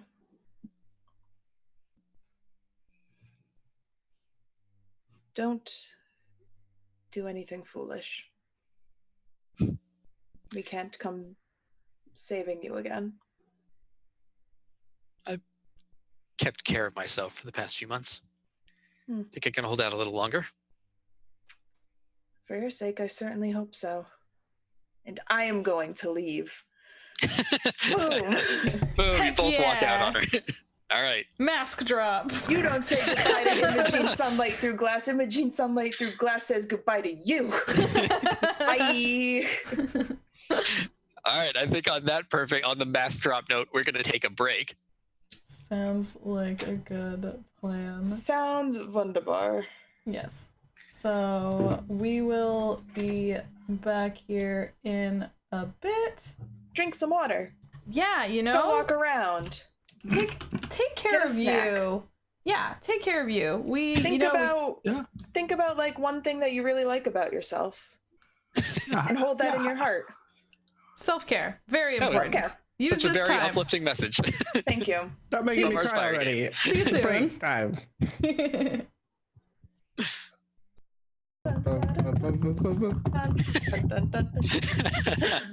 Perfect. Shoot. Ugh. Welcome back. No. No.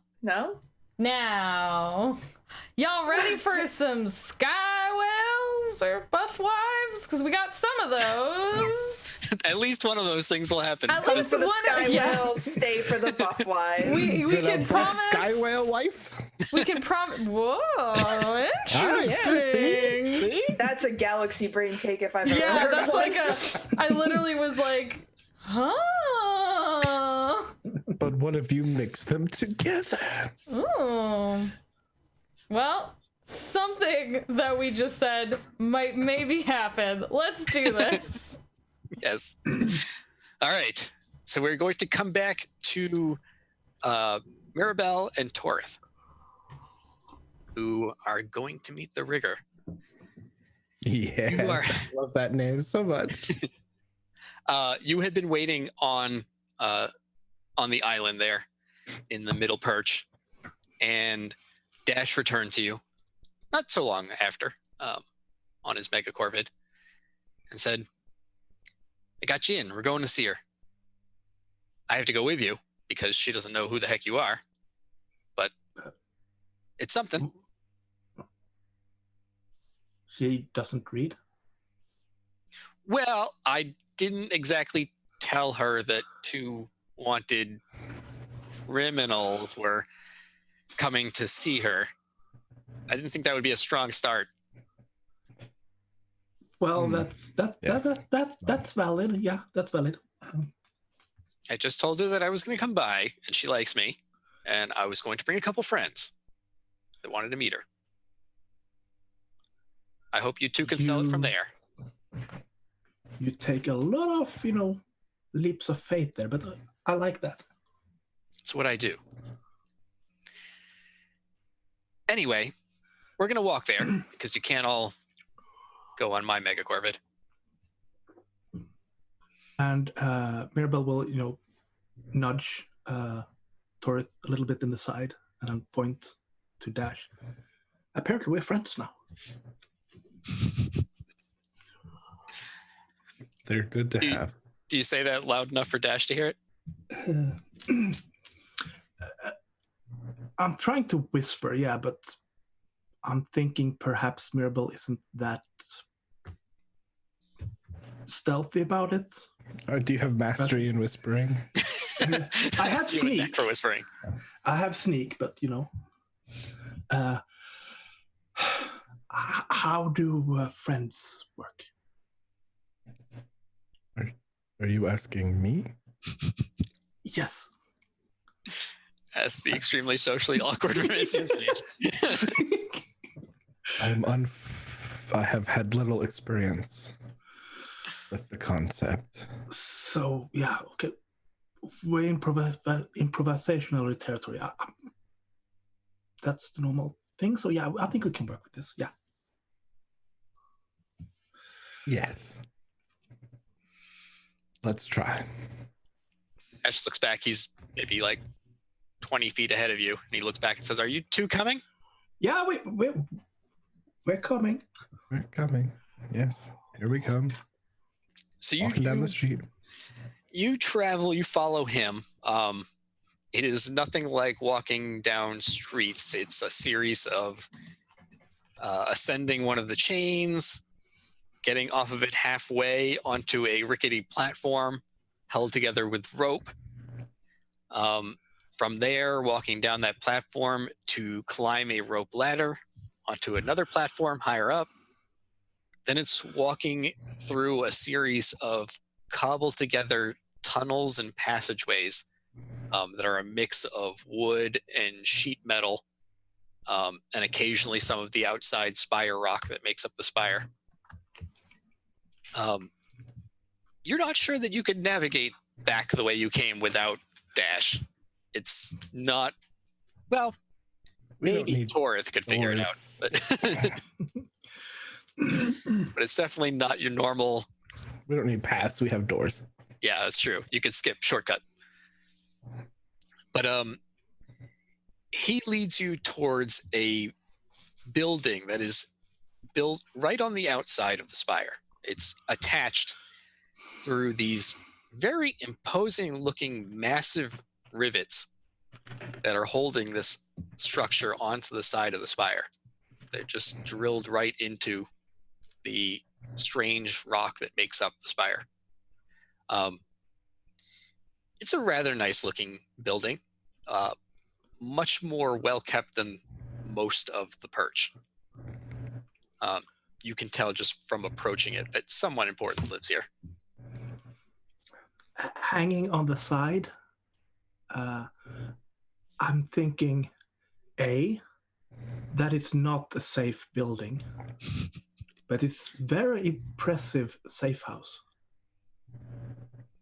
Yeah, nothing in Perch looks like you would qualify it as safe.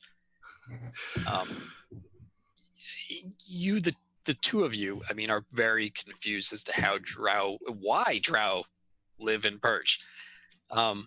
Especially if you spend most of your lives or all of your lives in Spire, where you've had walls and a ceiling around you at all times. You can't even comprehend why someone would choose to live in rickety structures attached precariously to the outside. But they do. Aelfir have done a lot to us. Yeah. We make weird decisions now. Dash waves you forward and says, let me do the docking and the greeting, and then I'll introduce you to. Very well. He marches up to the door, and there is a knocker built into the door. It looks like a repurposed piece of a ship of some sort. Looks like the word is escaping me right now, but the hooks or the round things that the rigging is sort of attached to on a ship. And it looks like it's been repurposed and attached to this door as a knocker. And he just grabs it and knocks a few times. And there's a pause, and then the door opens. And there's a drow woman. She is, you would guess, middle-aged. But yeah, she is jacked. She puts any of the three of you here like to shame.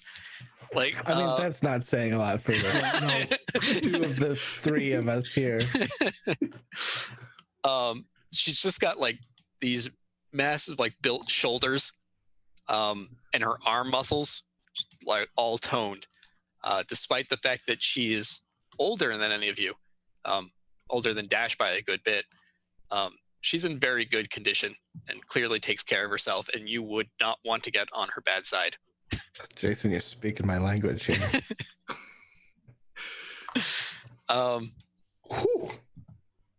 She first catches sight of Dash. She says, "Dash, good to see you." And she sort of reaches over and just ruffles his hair, sort of knocking the goggles that he had perched on his head like back so that they're hanging around his neck. He looks a little put off by this, like she's challenging his authority, but he sort of puts up with it and smiles. "Oh, hi.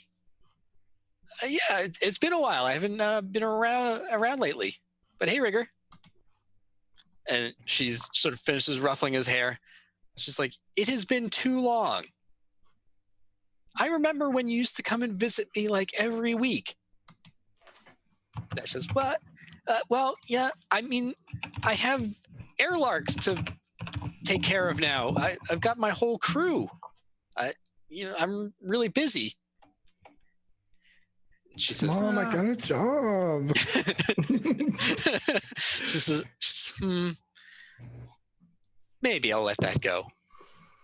And she looks at the two of you behind Dash, and she frowns a little bit, and says, "And who are these two? They're too old to be airlarks." Dash says, "Oh, these are friends?" I have like my scarf up and my big brim hat on, so. Mirabelle, what do you look like? I have a gray scarf around, and then black clothes in layers, and then you have the legs, pants that are sort of stitched together so they are not caught in the wind. And then there are the big boots that have ink stains on them all the way. And even though you haven't been back to the works for a while, it doesn't matter, that ink's never coming off. No, yeah, it's the same boots. The boots are always there. That's her. I mean, if you put Mirabelle in a fancy dress, the boots are still underneath that. Dash says, "These are my friends. Can we come inside?" And she sort of looks at the two of you appraisingly. "Sure, let's go inside." Her tone has definitely changed. And she sort of stands aside and waves you in, but is definitely standing by the door the whole time, waiting for you to go in. And Dash comes inside and sort of looks back to you guys to enter. I go in. We go in. All right, you go inside. The interior of this place is very interesting. There are ropes running everywhere. And everything seems to be suspended or hanging from a rope, or there are shelves that are hanging from ropes that have other things placed upon them. But everything seems to be hanging from ropes. I'm sensing a theme. There's a bar like this in downtown Los Angeles. It's like nautical themed, but there's rope everywhere. I've been here. I can see what this looks like. I see nautical you, Jess. theme. Yeah, I see you. Yeah. I have to unmute to do that. I saw the air quotes. Whatever. No shame. But yes, everything here is suspended on ropes or built on ropes. And she closes the door behind you once you've entered. So, who are these friends? Dash starts to say something and she cuts him off and says, no, they can introduce themselves. We undo our scarf and take off our hat.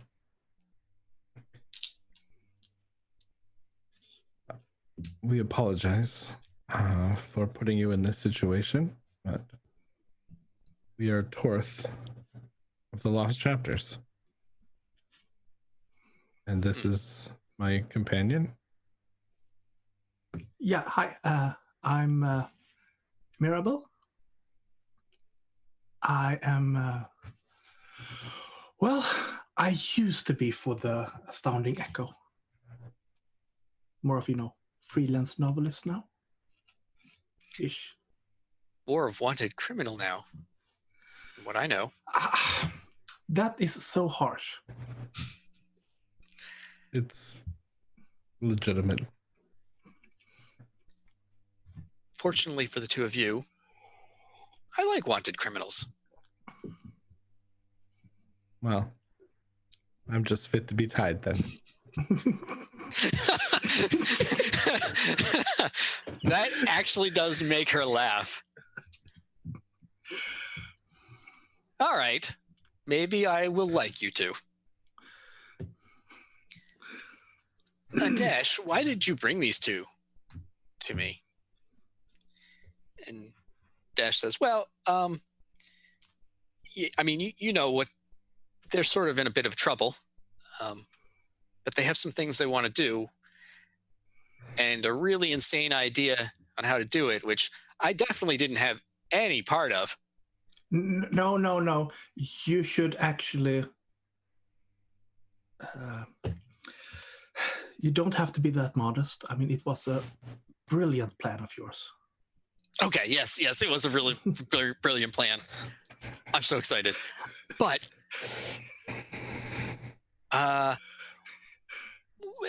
they sort of need to hijack a sky whale. And the rigger doesn't react the way you would imagine someone would react to that statement. There's no sort of surprise. She just sort of leans back. She places one hand behind her on, there's this set of rope work, like a rope lattice work. Looks like it could be used as a ladder or something. But she just leans back, puts one hand on that. I see why you came to me then. Yes. We will be putting you in quite a predicament, but we have two other of our companions. And we need to cause a distraction near the solar basilica. And young Dash here had suggested that a sky whale would provide a most adequate form of diversion.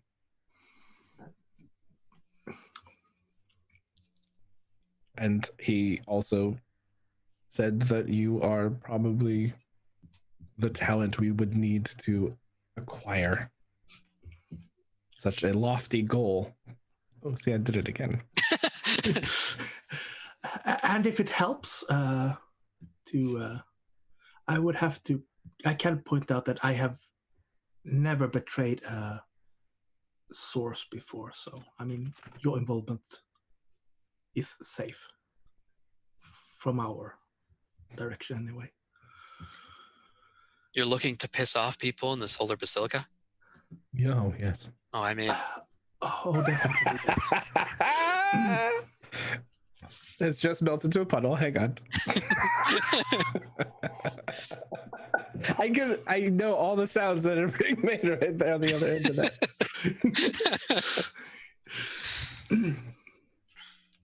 I mean, the more pissed off they are, probably the better. Yeah, I'll do it. You're going to need my help. And I've done this sort of thing before, once or twice. Dash sort of peeks or around and says, "Oh yeah, I didn't mention to you guys before the rigger was a rope maker and local power player around here. She was also a pirate." Well, now you've just killed 2 people of this group. Also, I love this character so much. As Dash says that, the rigger actually flexes a bit. Like she stands up straight and just flexes her arms. She said, "Yeah, I had my time." I'm calling the police. You're doing a crime on Jess and I. He's doing a lot of crimes right now. There's a version of Torith that just passes out. Somewhere in another reality, Torith just passes out. Pirate, you say? Yes. If we get out of this alive, I have a business proposition for you. Oh, no. Excellent. That's intriguing. Well, I mean... oh, can I do a thing? Sure. Do a thing. When I do a locked stacks and I flip open a box and I take out a prototype, or not a prototype, but like... You mean dead drop? Dead drop, I mean. Yeah, not lock stacks. Dead drop. And I take out, what do you call a novel that's like... Like a manuscript? Yeah, well, but it's like got test art too. Like, I don't know if that's exactly what Mirabelle was going for, but yeah, I was going to pull out from an alternate reality. Book. Yeah. Okay, so tell me where in this room, like full of rope and things hanging on rope, where you pull a book manuscript from? I just walk over to the shelves that are hanging. And there's like a little wooden box. Mm-hmm. And I just flip it open and I pull out a novella. Is this novella that you pulled out of an alternate reality written by Mirabelle? Yes. Is it a book that this Mirabelle has not actually written yet? Probably no. Yes. Yeah. Okay. But on the cover is a wonderful depiction of the rigger. in fantasy romance novel style, just like hanging on ropes on a sky whale. It's like very pulp romance novel. Yeah. I was thinking licensing your stories. Oh, that's flattering. Yeah, I mean, books, of course, and then perhaps there have been some movement on the front of, what are they calling them? Tie-in merchandise.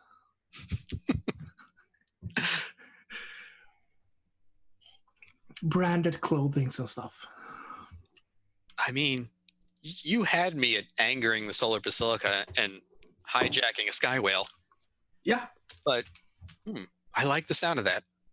Yeah, I mean, we all need to make a living afterwards. True enough. Because I ain't dying there. It's just a sampler, though. It's only like the first chapter. Yeah. I'm looking forward to Mirabelle like stealing her own work from another dimension. It's the start of a new book. I mean, if you, it's not theft if it's stealing from yourself. It's true. It's not really plagiarism. She says, "Well, Dash was smart to bring you to me for a number of reasons. I'm sure he told you why he can't just fly you onto a sky whale." Yeah. Yeah, I think it was aesthetics. She looks back at Dash. And Dash just shrugs a little bit. Well, I didn't go into the details about it, but I mean, sky whales, they have a lot of tentacles, you see, and hello. I'm sorry, I'm awakening Dustin to all sorts of things in this session. You're not awakening me. You're just playing to my Playing to to my your tastes. themes. This is why you don't let your friends GM you. Or this is why you let your friends GM for you. It's a double-edged sword, or is that the phrase? Yeah. But yeah, sky whales, unless they're told not to, will knock birds out of the sky that come near them. It's just what they do. I can see how that is disconcerting if you're flying on one of them corvettes. Yes. So we're not going to fly to one. And Dash sort of looks around at all the rope in the room. And the rigger says, we'll climb on one. Yeah, because why break, a theme? Hey, I know what I do well. I stick Yeah, I know. Skills. Yeah, and it, I will have to say, it ties everything in the room together quite nicely. Thank you. Well, I'm in on your scheme. And I imagine you will need someone to be your distraction after you hijack the sky whale. Although I won't stick around too long. That would be putting myself in a bit too much danger. Well, we wouldn't want you to find yourself that way too much. But I have a few old tricks that I can remember. I bet you do. Sorry. Or doesn't say that. That was Dustin. I don't know. I also can imagine Torrance saying that. We need the distraction, though. Good distraction. Don't you worry. Okay. If you have an idea already, then that's fine for me. I was going to think. I mean,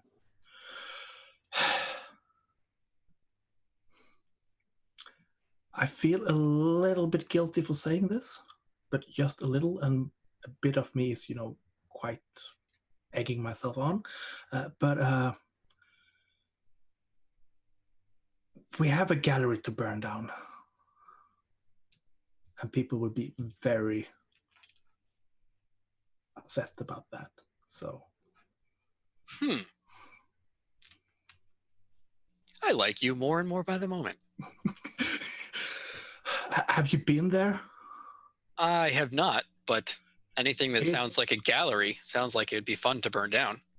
Well, this is an Alfir gallery, and it's the Even better. worst place ever. I mean,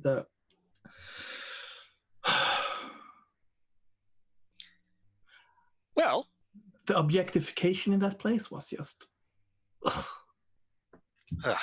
Well, as I always say, the only thing better than one distraction is two distractions.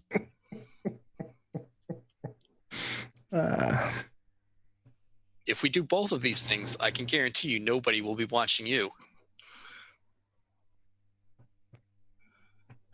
I like that. Perhaps we could meet again and discuss more. We have two more members of our party. I feel like they would really like to meet you. And I'm a little bit conflicted, I have to admit. No one will watch us. I mean, that means there's very little verification that we have done this amazing thing. And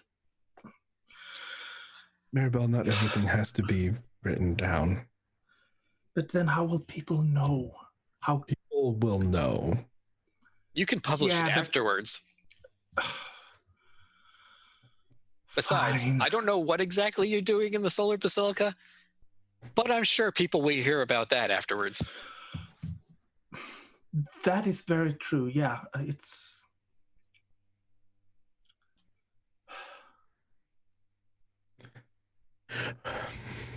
What we're doing is for drow kind and their safety. I believe you. I didn't buy into the wanted posters and the authorities coming around. The guard isn't welcome in the Perch anyway. Anyone who's got them all riled up, I like them. I have a question for the GM. Mm-hmm. how flattering are the wanted posters? I mean, Are mine? not terribly flattering. They're wanted posters.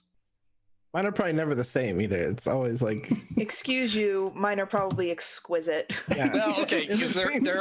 there is already a lot of like material imagery of Imogene to work from, so they probably just like copied something that already existed, like some sort of promotional headshot. Yeah. So Imogene's is probably quite nice. The rest of you, they had to sketch on the fly, and Mine looks like they got a different artist each time. I was gonna say, Taurus is not consistent from one poster to the next. Is it also, like the subject has moved a little bit when you are doing the drawing? So it Yeah, it's a doesn't little really blurry. line up. So the perspective is odd. And I look like a Picasso painting. But yes, get your friends. We'll meet back up here later. And I will prepare in the meantime. There are a few things I have to sort together before I go and hijack the Sky Whale.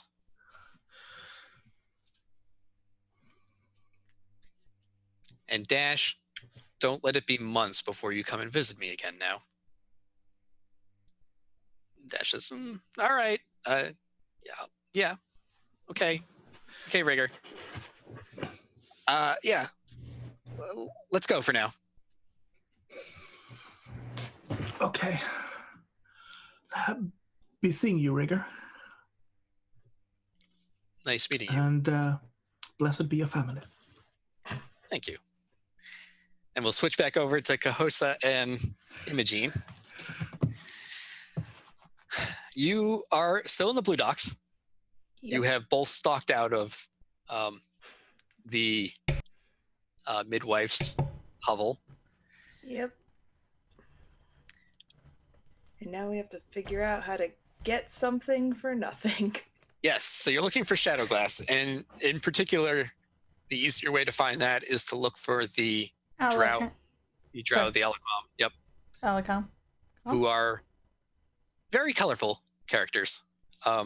Literally? Literally and figuratively.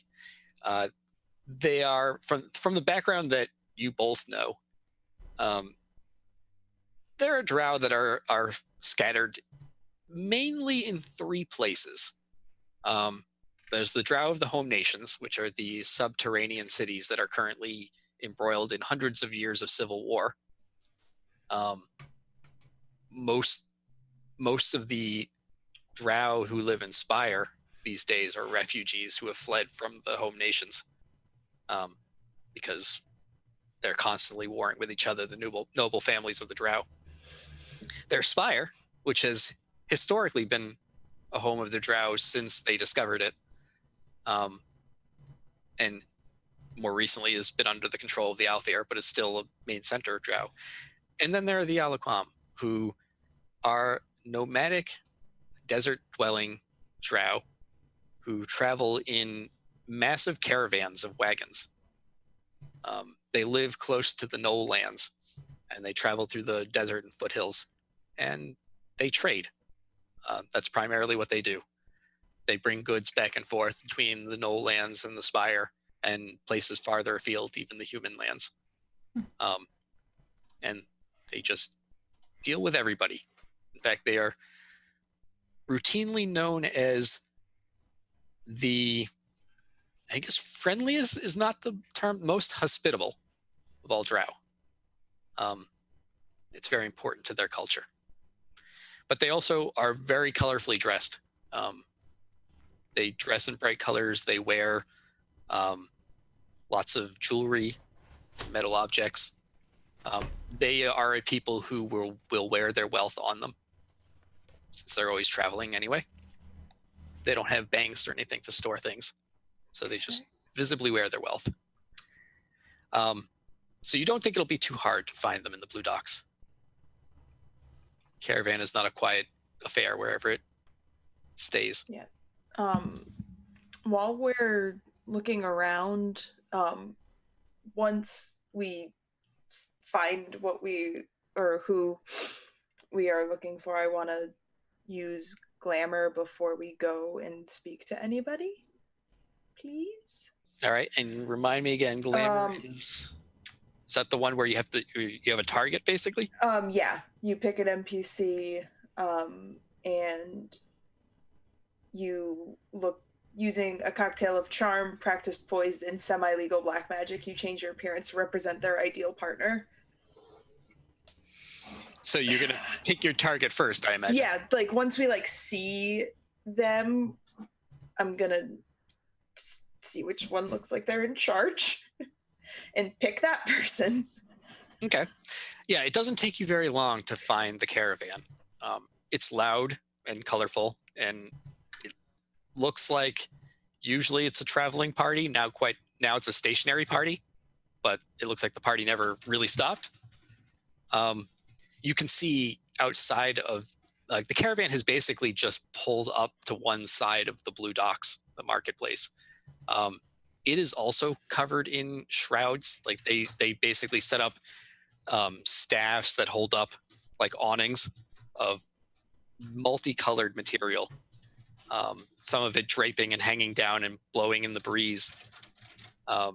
You see Alaquami artists and entertainers outside of the caravan.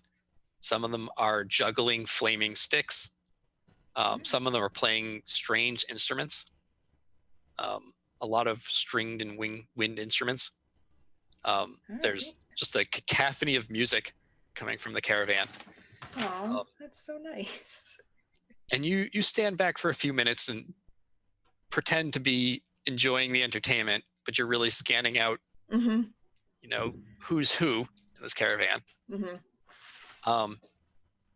And you pick out one person who is very outlandishly but immaculately dressed. They have layers of silks that they're wearing, all wrapping in different directions around their body in different colors and patterns. They have a small fortune of jewelry adorning them. You're not sure if they are male or female or neither, but they have these hooped earrings and also these smaller hoops running along their pointed ears. One hoop has a chain that runs to a nose ring. They have multiple metal bangles on their wrists. Oh, I'm in. And even some things that look like bells that they are wearing.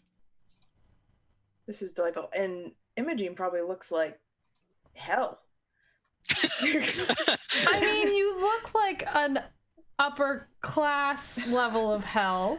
Upper class hell. That's true. I look like fancy trash instead of just trash. Well, no, put together hell. I feel like she's kept herself as together as she can. Yeah, and you just you have glamour. And so I think you can magic. cheat it quite a bit. Like if anything, well, I'm gonna look like whatever this person wants me to look like. Yes. So you go off. Where can you go? Where can I go? I feel like we could find. You said there's like lots of like there's all kinds of stalls and things and like stuff. So I feel like we could go around a corner. If needed, I will just stretch and hold up my, because I feel like I'm also wrapped in just scarves. I'm also super covered up, so I could do it and then take off my mask and take down my hood. Yeah, that's a cool visual. I take it off and Coast is like, who the hell? Yeah, you you could almost cocoon yourself and then uncocoon reveal. Yes, you Yeah, I'm gonna save the reveal for the actual reveal. So you sort of go off, and Kosa covers for you. You go into just one of these. It's not really an alleyway, but it's just a passage between the various stalls. And you work your bit of black magic and makeup. And then you wrap yourself back up and you apply your mask again.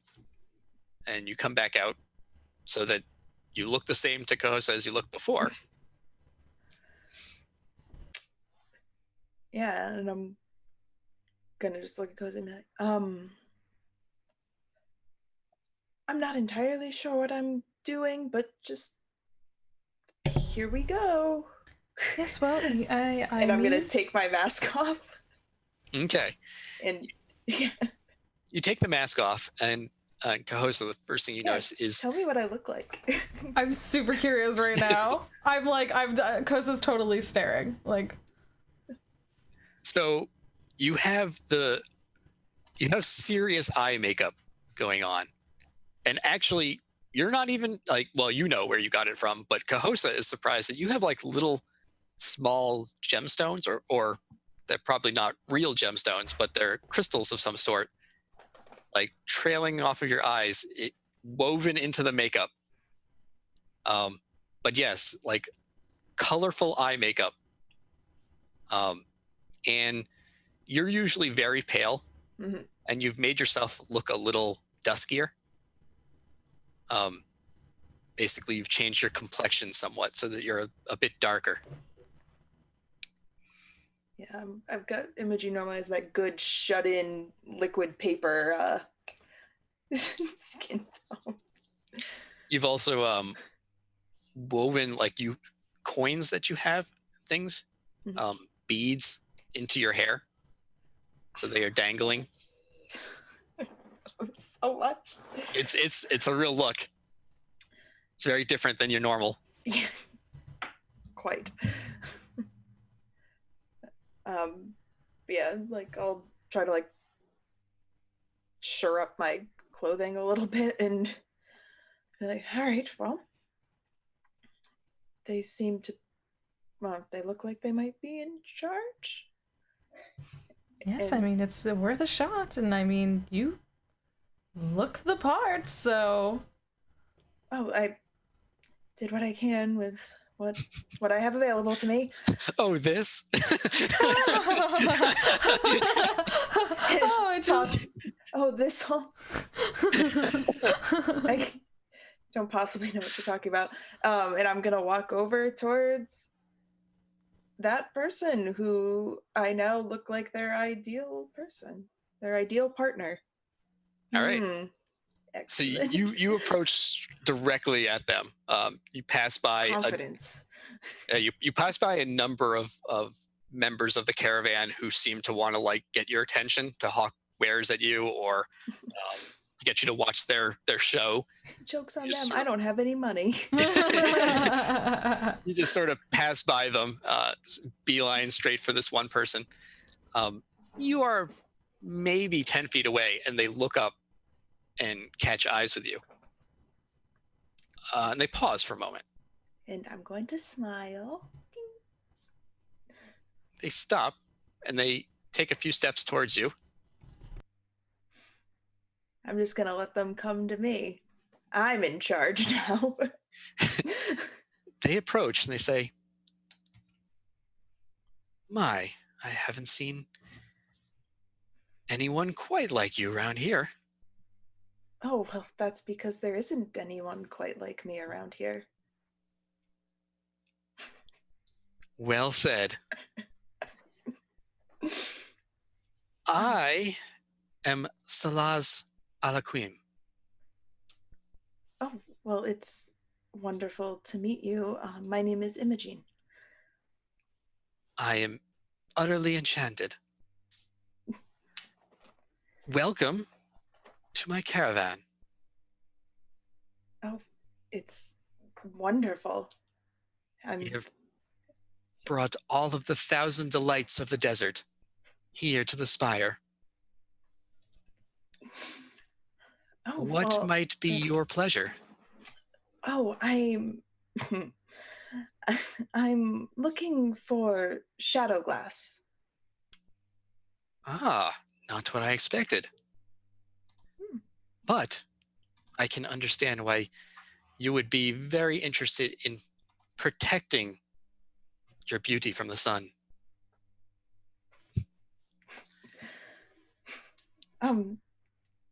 Yes, it's quite important. Do you have any? Oh, we have shadow glass. Great, give it to me, please, for no money. Oh, I'd love to see it. They say, well, follow me, and I'll show you what we have, and perhaps we can come to some sort of agreement. Yep. Oh, and Salas looks over at Kosa and says, I'm sorry. Many apologies. I didn't notice you. No, this is certainly all right. I am simply here to keep my friend safe and keep her company while she... It is lovely to meet you, though. I have never been here before, so it is lovely to meet you and new people. Always love to meet all the various drow. They're drow, right? You said they're drow? They're drow, yes. all the various children of our good mother of the moon. Oh God, don't say the wrong thing or she's gonna burn this caravan to the ground. Yeah, don't you dare talk about that sun. Like, none of that now. Salas looks back over at Imogene and says, is this your bodyguard? And I'm She's just gonna quite imposing and tough. I'm just gonna look over at Kahosa.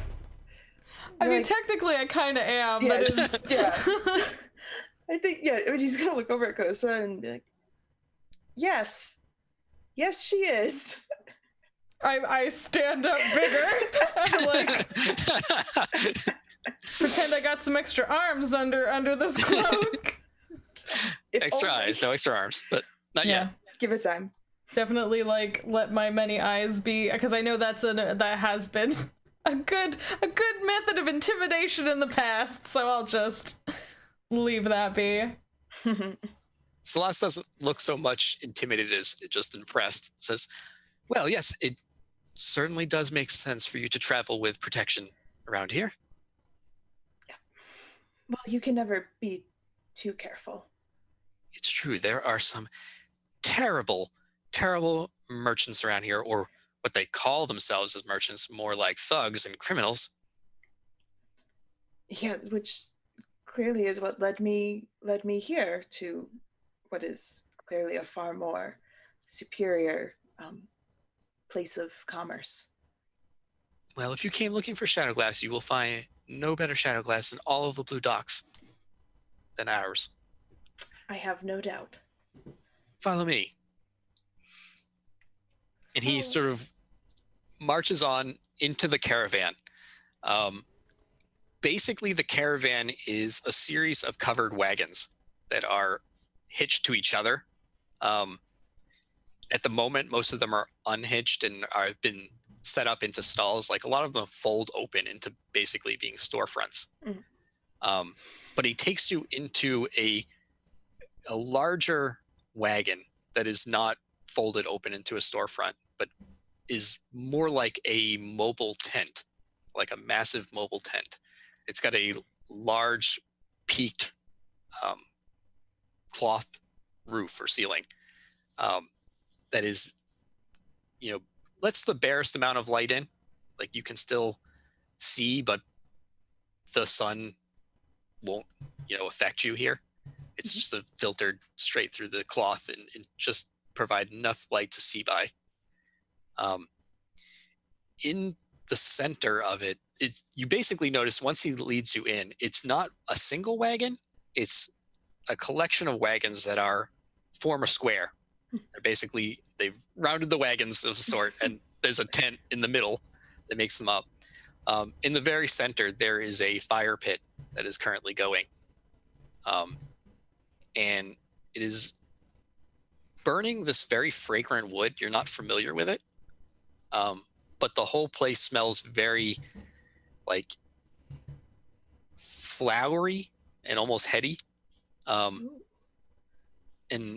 there are cushions spread everywhere on the ground between these wagons. And you can see there are a few drow, like, lounging on the cushions. Some of them are smoking from, like, hookah pipes and stuff. And Salas approaches one of the lounging drow and just, Shadowglass, we have a customer. And the drow who had previously had this very vacant, relaxed expression sort of suddenly snaps to attention and rises from the cushions. Oh, yes, yes. And runs off.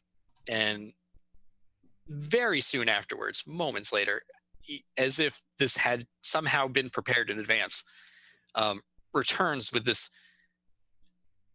pulling this cart that on it has a whole collection of pieces of glasswork. You see like goggles and just panes of multicolored glass. You see masks, some of them already made, that have the shadow glass woven into them. Celeste says, this is a number of different glass products that we have crafted.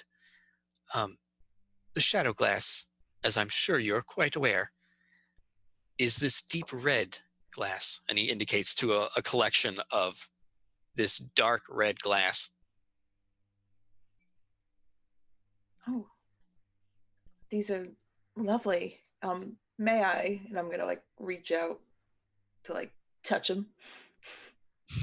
To touch the glass. Yeah. So you see, it's very intricate glasswork, and it is like a deep red glass, and the light passes through it, but it's all tinted and colored. More than you would imagine just from looking at the glass. There's something special about this glass. Oh, these are exquisite. Do you make them? We do.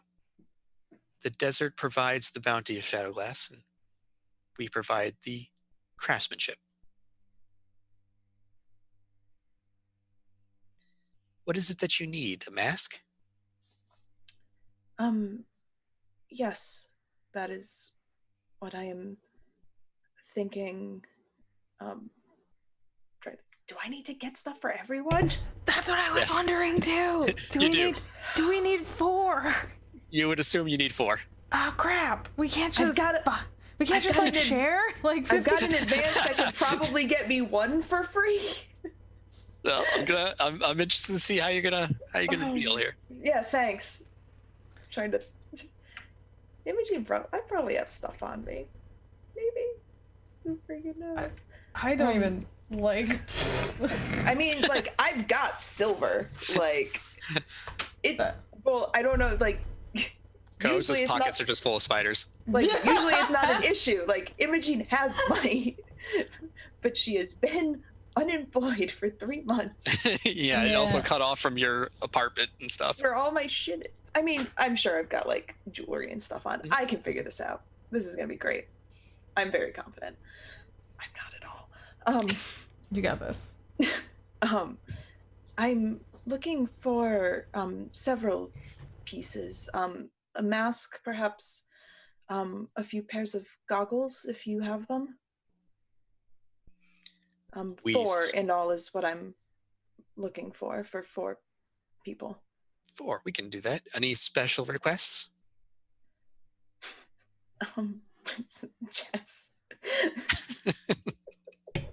I have this many spiders. How many spiders does this cost?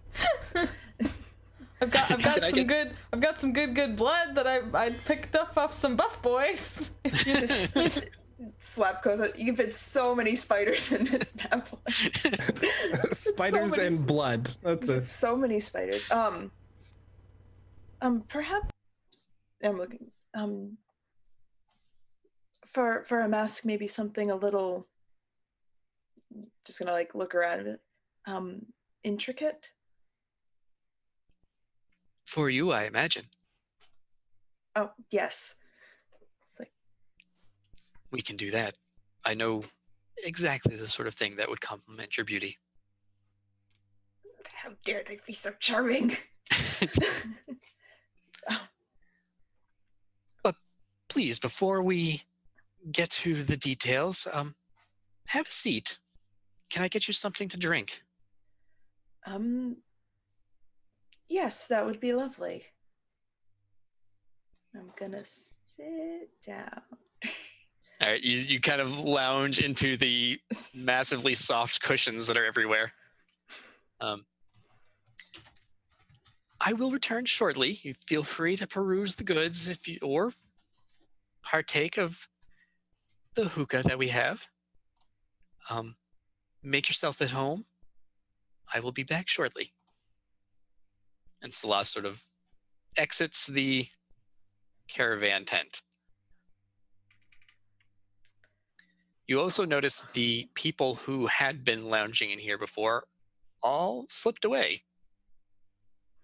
Oh, fuck me. So you're currently alone in here. Does that seem like a cause for alarm to you? Well, I'm alarmed. So, probably. I'd like to take a look around. Okay. Are you using your special eyes? Oh yeah. My like Jillian eyes. What do I see with my spider eyes? You look around this large tented area. You don't see anything magical here. Mm-hmm. But you also give it a good look over for just anything out of the ordinary. Bad, Dustin. That's a good one. You're definitely uneasy, but you don't see anything that makes you uneasy. I mean, you don't see any people, and that makes you uneasy. And all of this is a lot and unfamiliar to you. Mm-hmm. This is nothing like the hatcheries or even the neighborhoods of Spire that you know. Mm-hmm. But you don't see anything dangerous. Is there like an investigation check or something I can do There is. To try and get a handle on this area and perhaps why everyone left and if that is a signal for danger for us? Okay, if you want, you can give me an investigation plus commerce. Well, I got one of those two things. So, you know. Come on, spider dice. Oof, nope. Spider dice failed me. What did you get? A 1 and a 3. Oh, God. Oh, okay. So you take some stress. Ouch.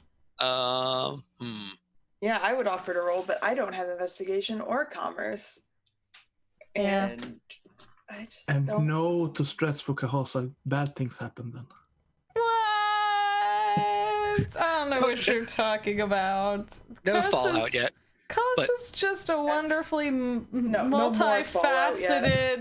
multifaceted individual. Dead people in basements. They were basically already dead before I got to them. They were like 90% dead already. Like, Who are you telling this to? Is this us or to yourself? All the above. Yeah. I don't have a damn thing that can so I mean I guess I'm just like really uneasy even though, and so I'm going to stand sort of near an entrance or exit. I'm gonna let like Imogen stay like sort of seated in her regal beauty that she's doing, putting on this presentation, and I'm gonna stand off to the side in sort of a more protective way because I am uncomfortable and I'm suspicious. Okay, but you are also investigating. Yeah. So you do sort of circle around the open space, and you're looking for you're actively looking for things that are suspicious. You're not just going by the cursory glance that you gave it at first. Yes, this is true. I see you're about to stress me out. That's cool. Let's do this. So you start to you're looking between some of the wagons that are attached to form the perimeter of this space. You peek into a few of them. You see that they are packed with goods, all sorts of things. Mm-hmm.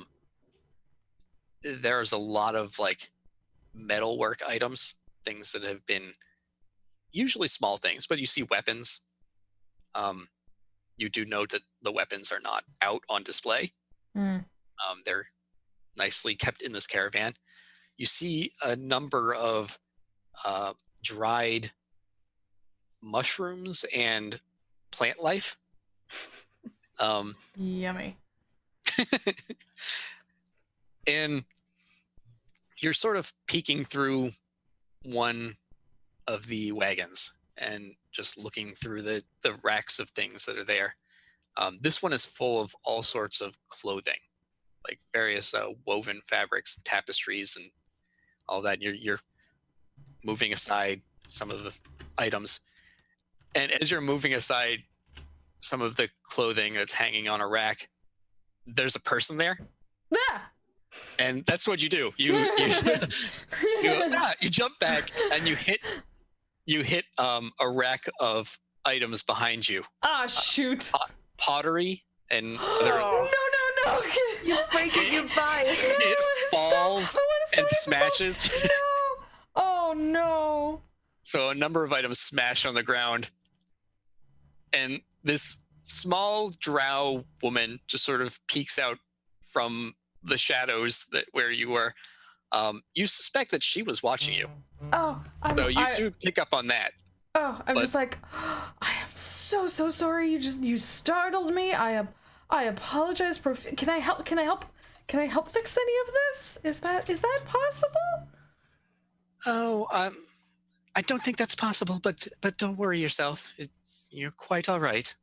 I'm so sorry. I just sometimes I startle very easily. I apologize. You are not familiar with our ways. It's quite all right.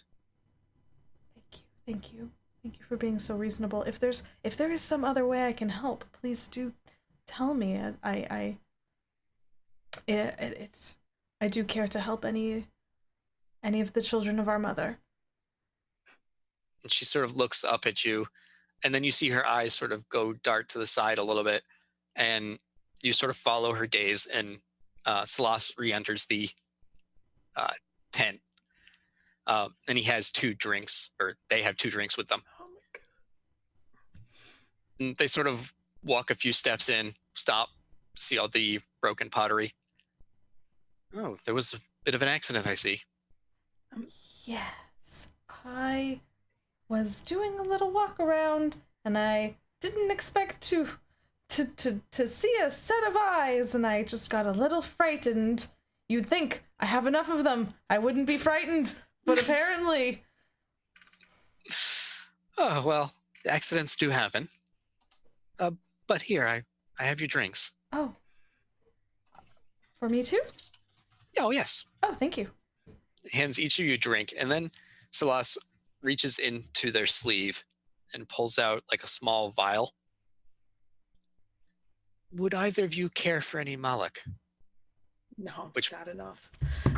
Both of you know is the very common, like, slight depressant, but slight intoxicant that is popular among the drow, that is also not legal in Spire. I'm depressed enough, thank you. I've got enough of my own depression, thanks. Yeah. I don't need none of yours. God. Like, I appreciate the offer. I am all set, thank you. I'm quite all right as well. I very much appreciate it, but I'm okay. Thank you. Very well. And they sort of slide it back into their sleeve and it vanishes. My PTSD gives me all the depressants I need. Yeah. Thanks. I look like I'm okay, but really I'm not. On the inside, I'm just on fire. Yeah, it's pretty much. I'm grumbling, like all of that broken pottery. Can I I don't want to take a sip right away because I'm distrustful of literally everything. Can I give it a sniff as I hold it up to my mouth to drink it and see what it smells like? As if you were just, about to do a nice wine tasting or something. Right. Yeah, just Nice, Yep. So you smell it, and it smells like a honey wine. of some sort. There's definitely, you smell, it's got that sort of bite to it, but it definitely smells like honey.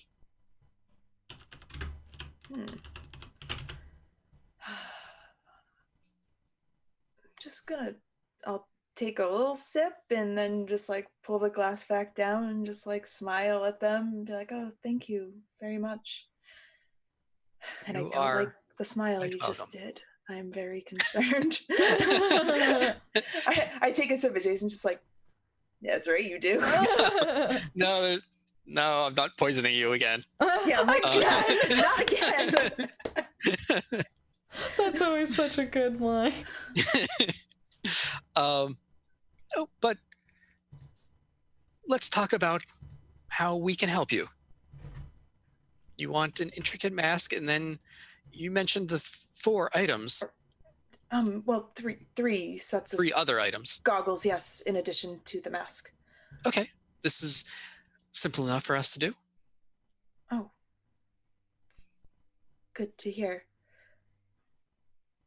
I don't have any money. And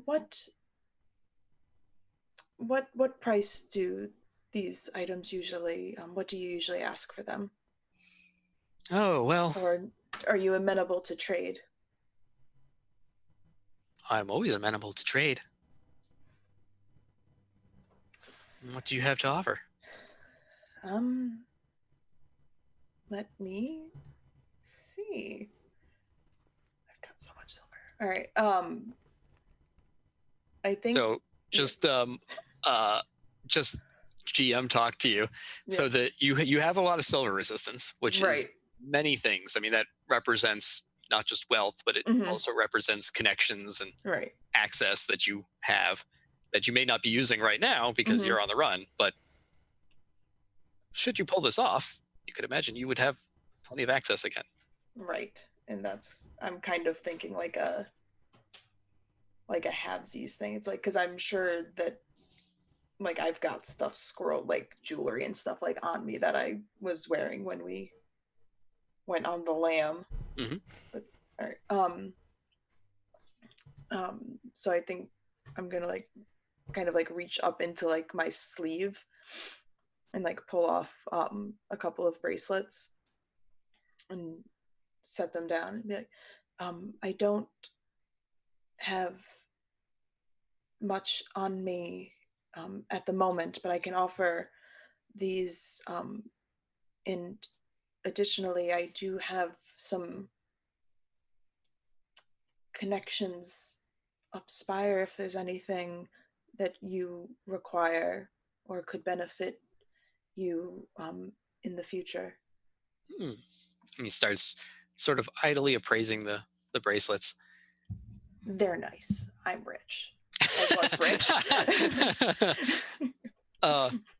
They say, so please pardon my bluntness. I am not from the Spire. But what is it you do here? I am a performer. Of what sort of art? Singing. Oh.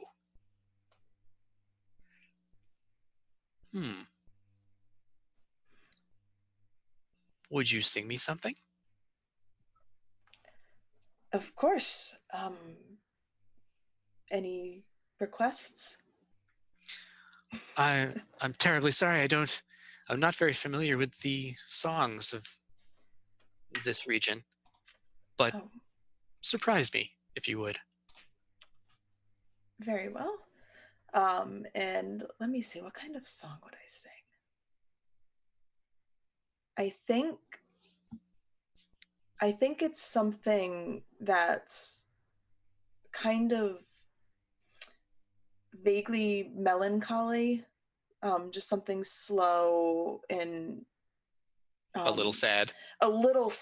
Like something like akin to like something like I have something and I loved it and now it's gone, but like a little hopeful at the end, like, but maybe like that. So like it's very melancholic, but there's a little, but it ends on a hopeful note. on a hopeful note. Okay. So Imogene breaks out in song, which Kosa you've heard a few times, but every time. Do I have to roll to swoon? No, You this can do one's that on your own. just implied. No roll necessary. That's a free action. Yeah, swooning is a free action. But yes, every time you've heard her sing a few times, but every time she sings, it never fails to surprise you that she just has a hauntingly enchanted voice with range that is hard to imagine. And you forget sometimes that you are on the run with a famous singer from up Spire. And Salas looks just stunned. And they are enraptured for the entire piece. And as you finish, they just, like, on their fingers are numerous pieces of jingling jewelry, and on their wrists, which adds sort of a melody to their clapping.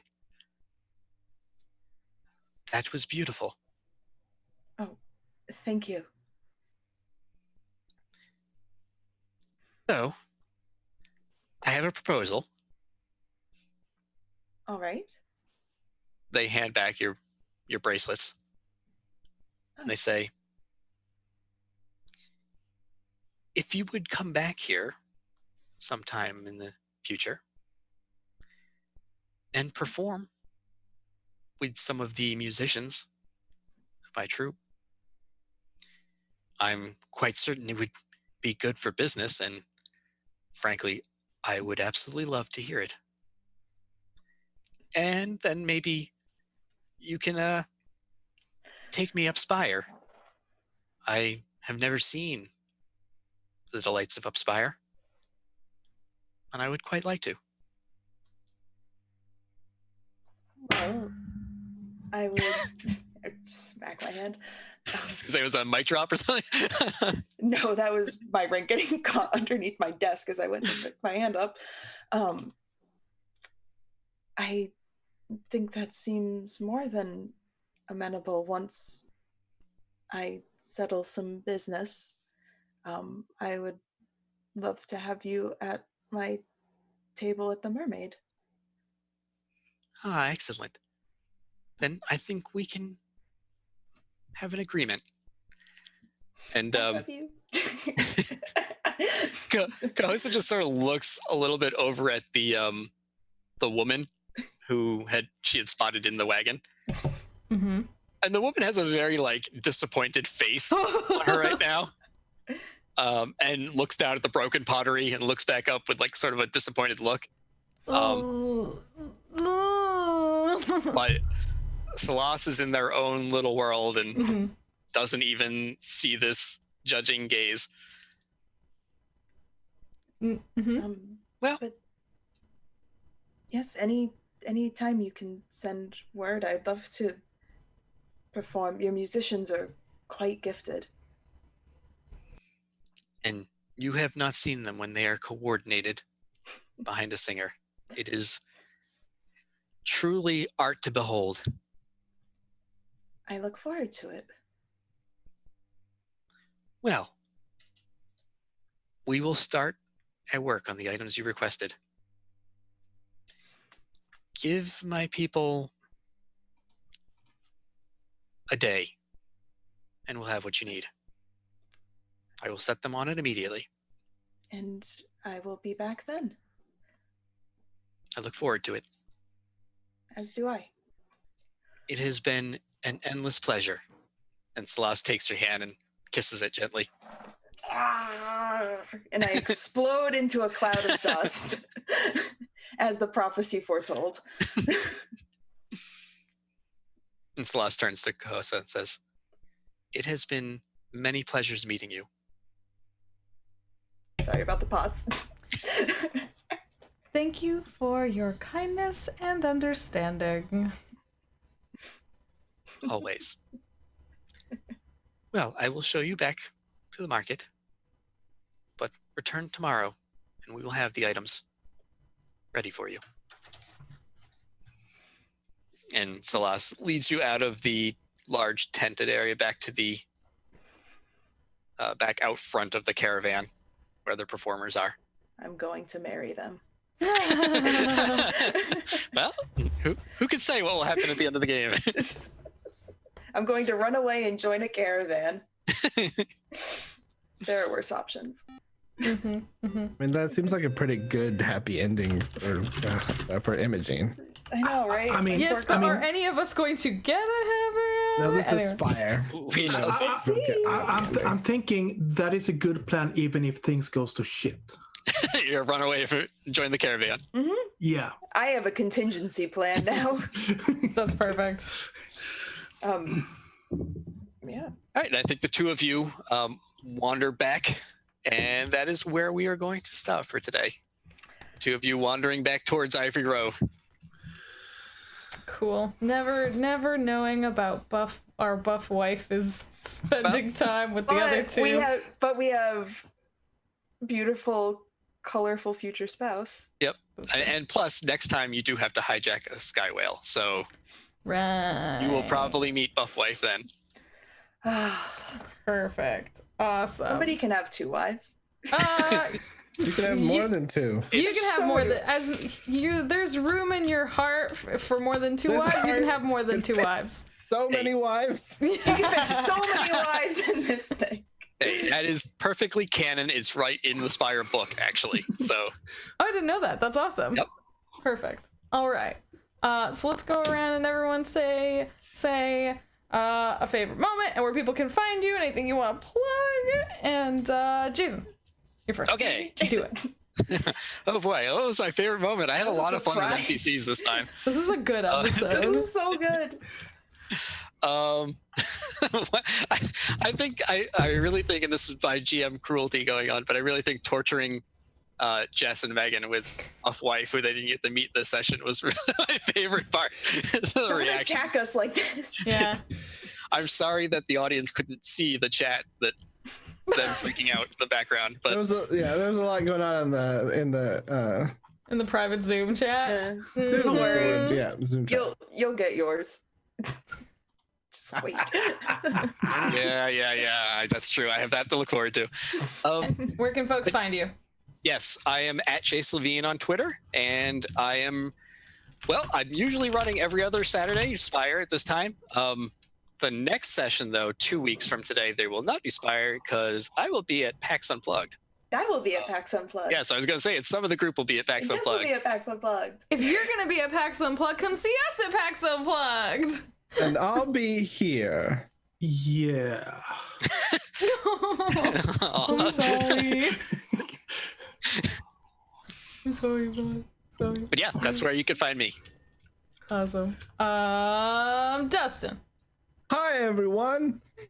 I hope you're having a wonderful day. My name is Dustin at GeoNerd on Twitter. You can find me on this channel where I often run games with Jess or help her with stuffs. I am secret support of this channel in the back end. Secret? Not so secret. Not so It's out secret. now. Yeah. I like to support Jess's back end on her stream. It needs And in real life. it needs a lot of support. You can fit so much support in this thing. Yeah. Yeah. Someone's got to clip that, please.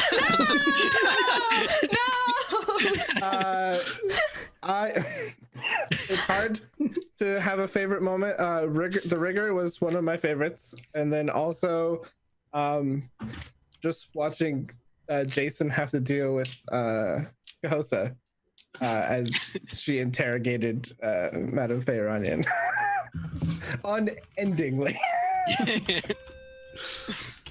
It was good. Awesome. And next, Nicholas. Yeah, hello.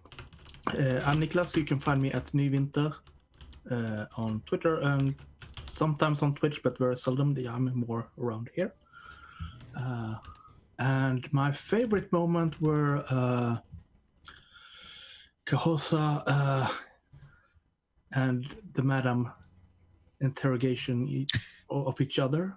And You can't hide Also, behind your hair. Yes, I can. Yes, I can. Also, the clicking noises that made. Oh, yeah, That those was are gonna good. be mine. I am in the minority. No. Your reaction was part of what made it so good. Yeah. And you can find Nicholas every other Friday, opposite to Spire, running a Genesis campaign called Neath the Saturn. I don't want to say it because I say it wrong. Saturnine. Saturnine. See, I want to say Saturnine, but Saturnine. Saturnine? Oh. I think so. I Is it have either no or? idea myself. It's an English word, so no one knows how to pronounce it. Exactly. Potato. There's no rules that it actually needs to follow because it's an English word. So, Megan. Oh, yes. Hello, I am Megan. You can find me on Twitter at MeganLynFTW. I am here playing Spire. I am... Do I have a command? I do have a command. I need to change it. I'm so bad. Yeah. I need to switch that one. I have one more session on Encounter Roleplay on Monday at 6 p.m. of our Ravnica stream, which is finishing up this week. And you can find any of the games that I have written at itch.io/MeganLynFTW. They are all on sale for the next couple weeks. So go ahead and check those out if you want to. And my favorite moment, oh God. As your new My new spouse. spouse. Just like They are so good. just having to like RP opposite just like super charming Jason is very hard to keep cool. we have a lot of Starcross games. We do have a That I can that's pull true. from. That's true. You do have much ammunition as far as what to You do can to find make me. me get all blushy. So, but yes, they were wonderful, and I will marry them. Mark my Perfect. words. Perfect. Amazing. My name is Jess. This is my channel. Thank you so much for being here. Hit the follow up here if you haven't already. If you're watching us over on YouTube later, which you can, because I post these over to YouTube within a few days generally after we have them, and they're a nice cleaned up version, so you don't even have to sit through the break or anything.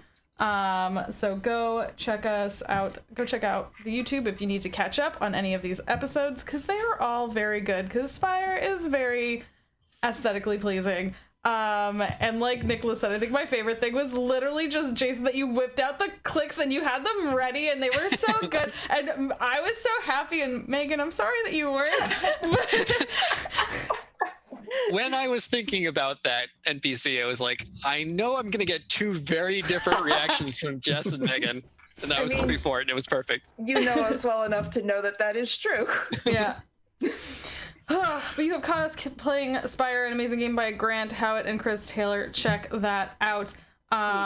We do this every other Saturday, also on this channel.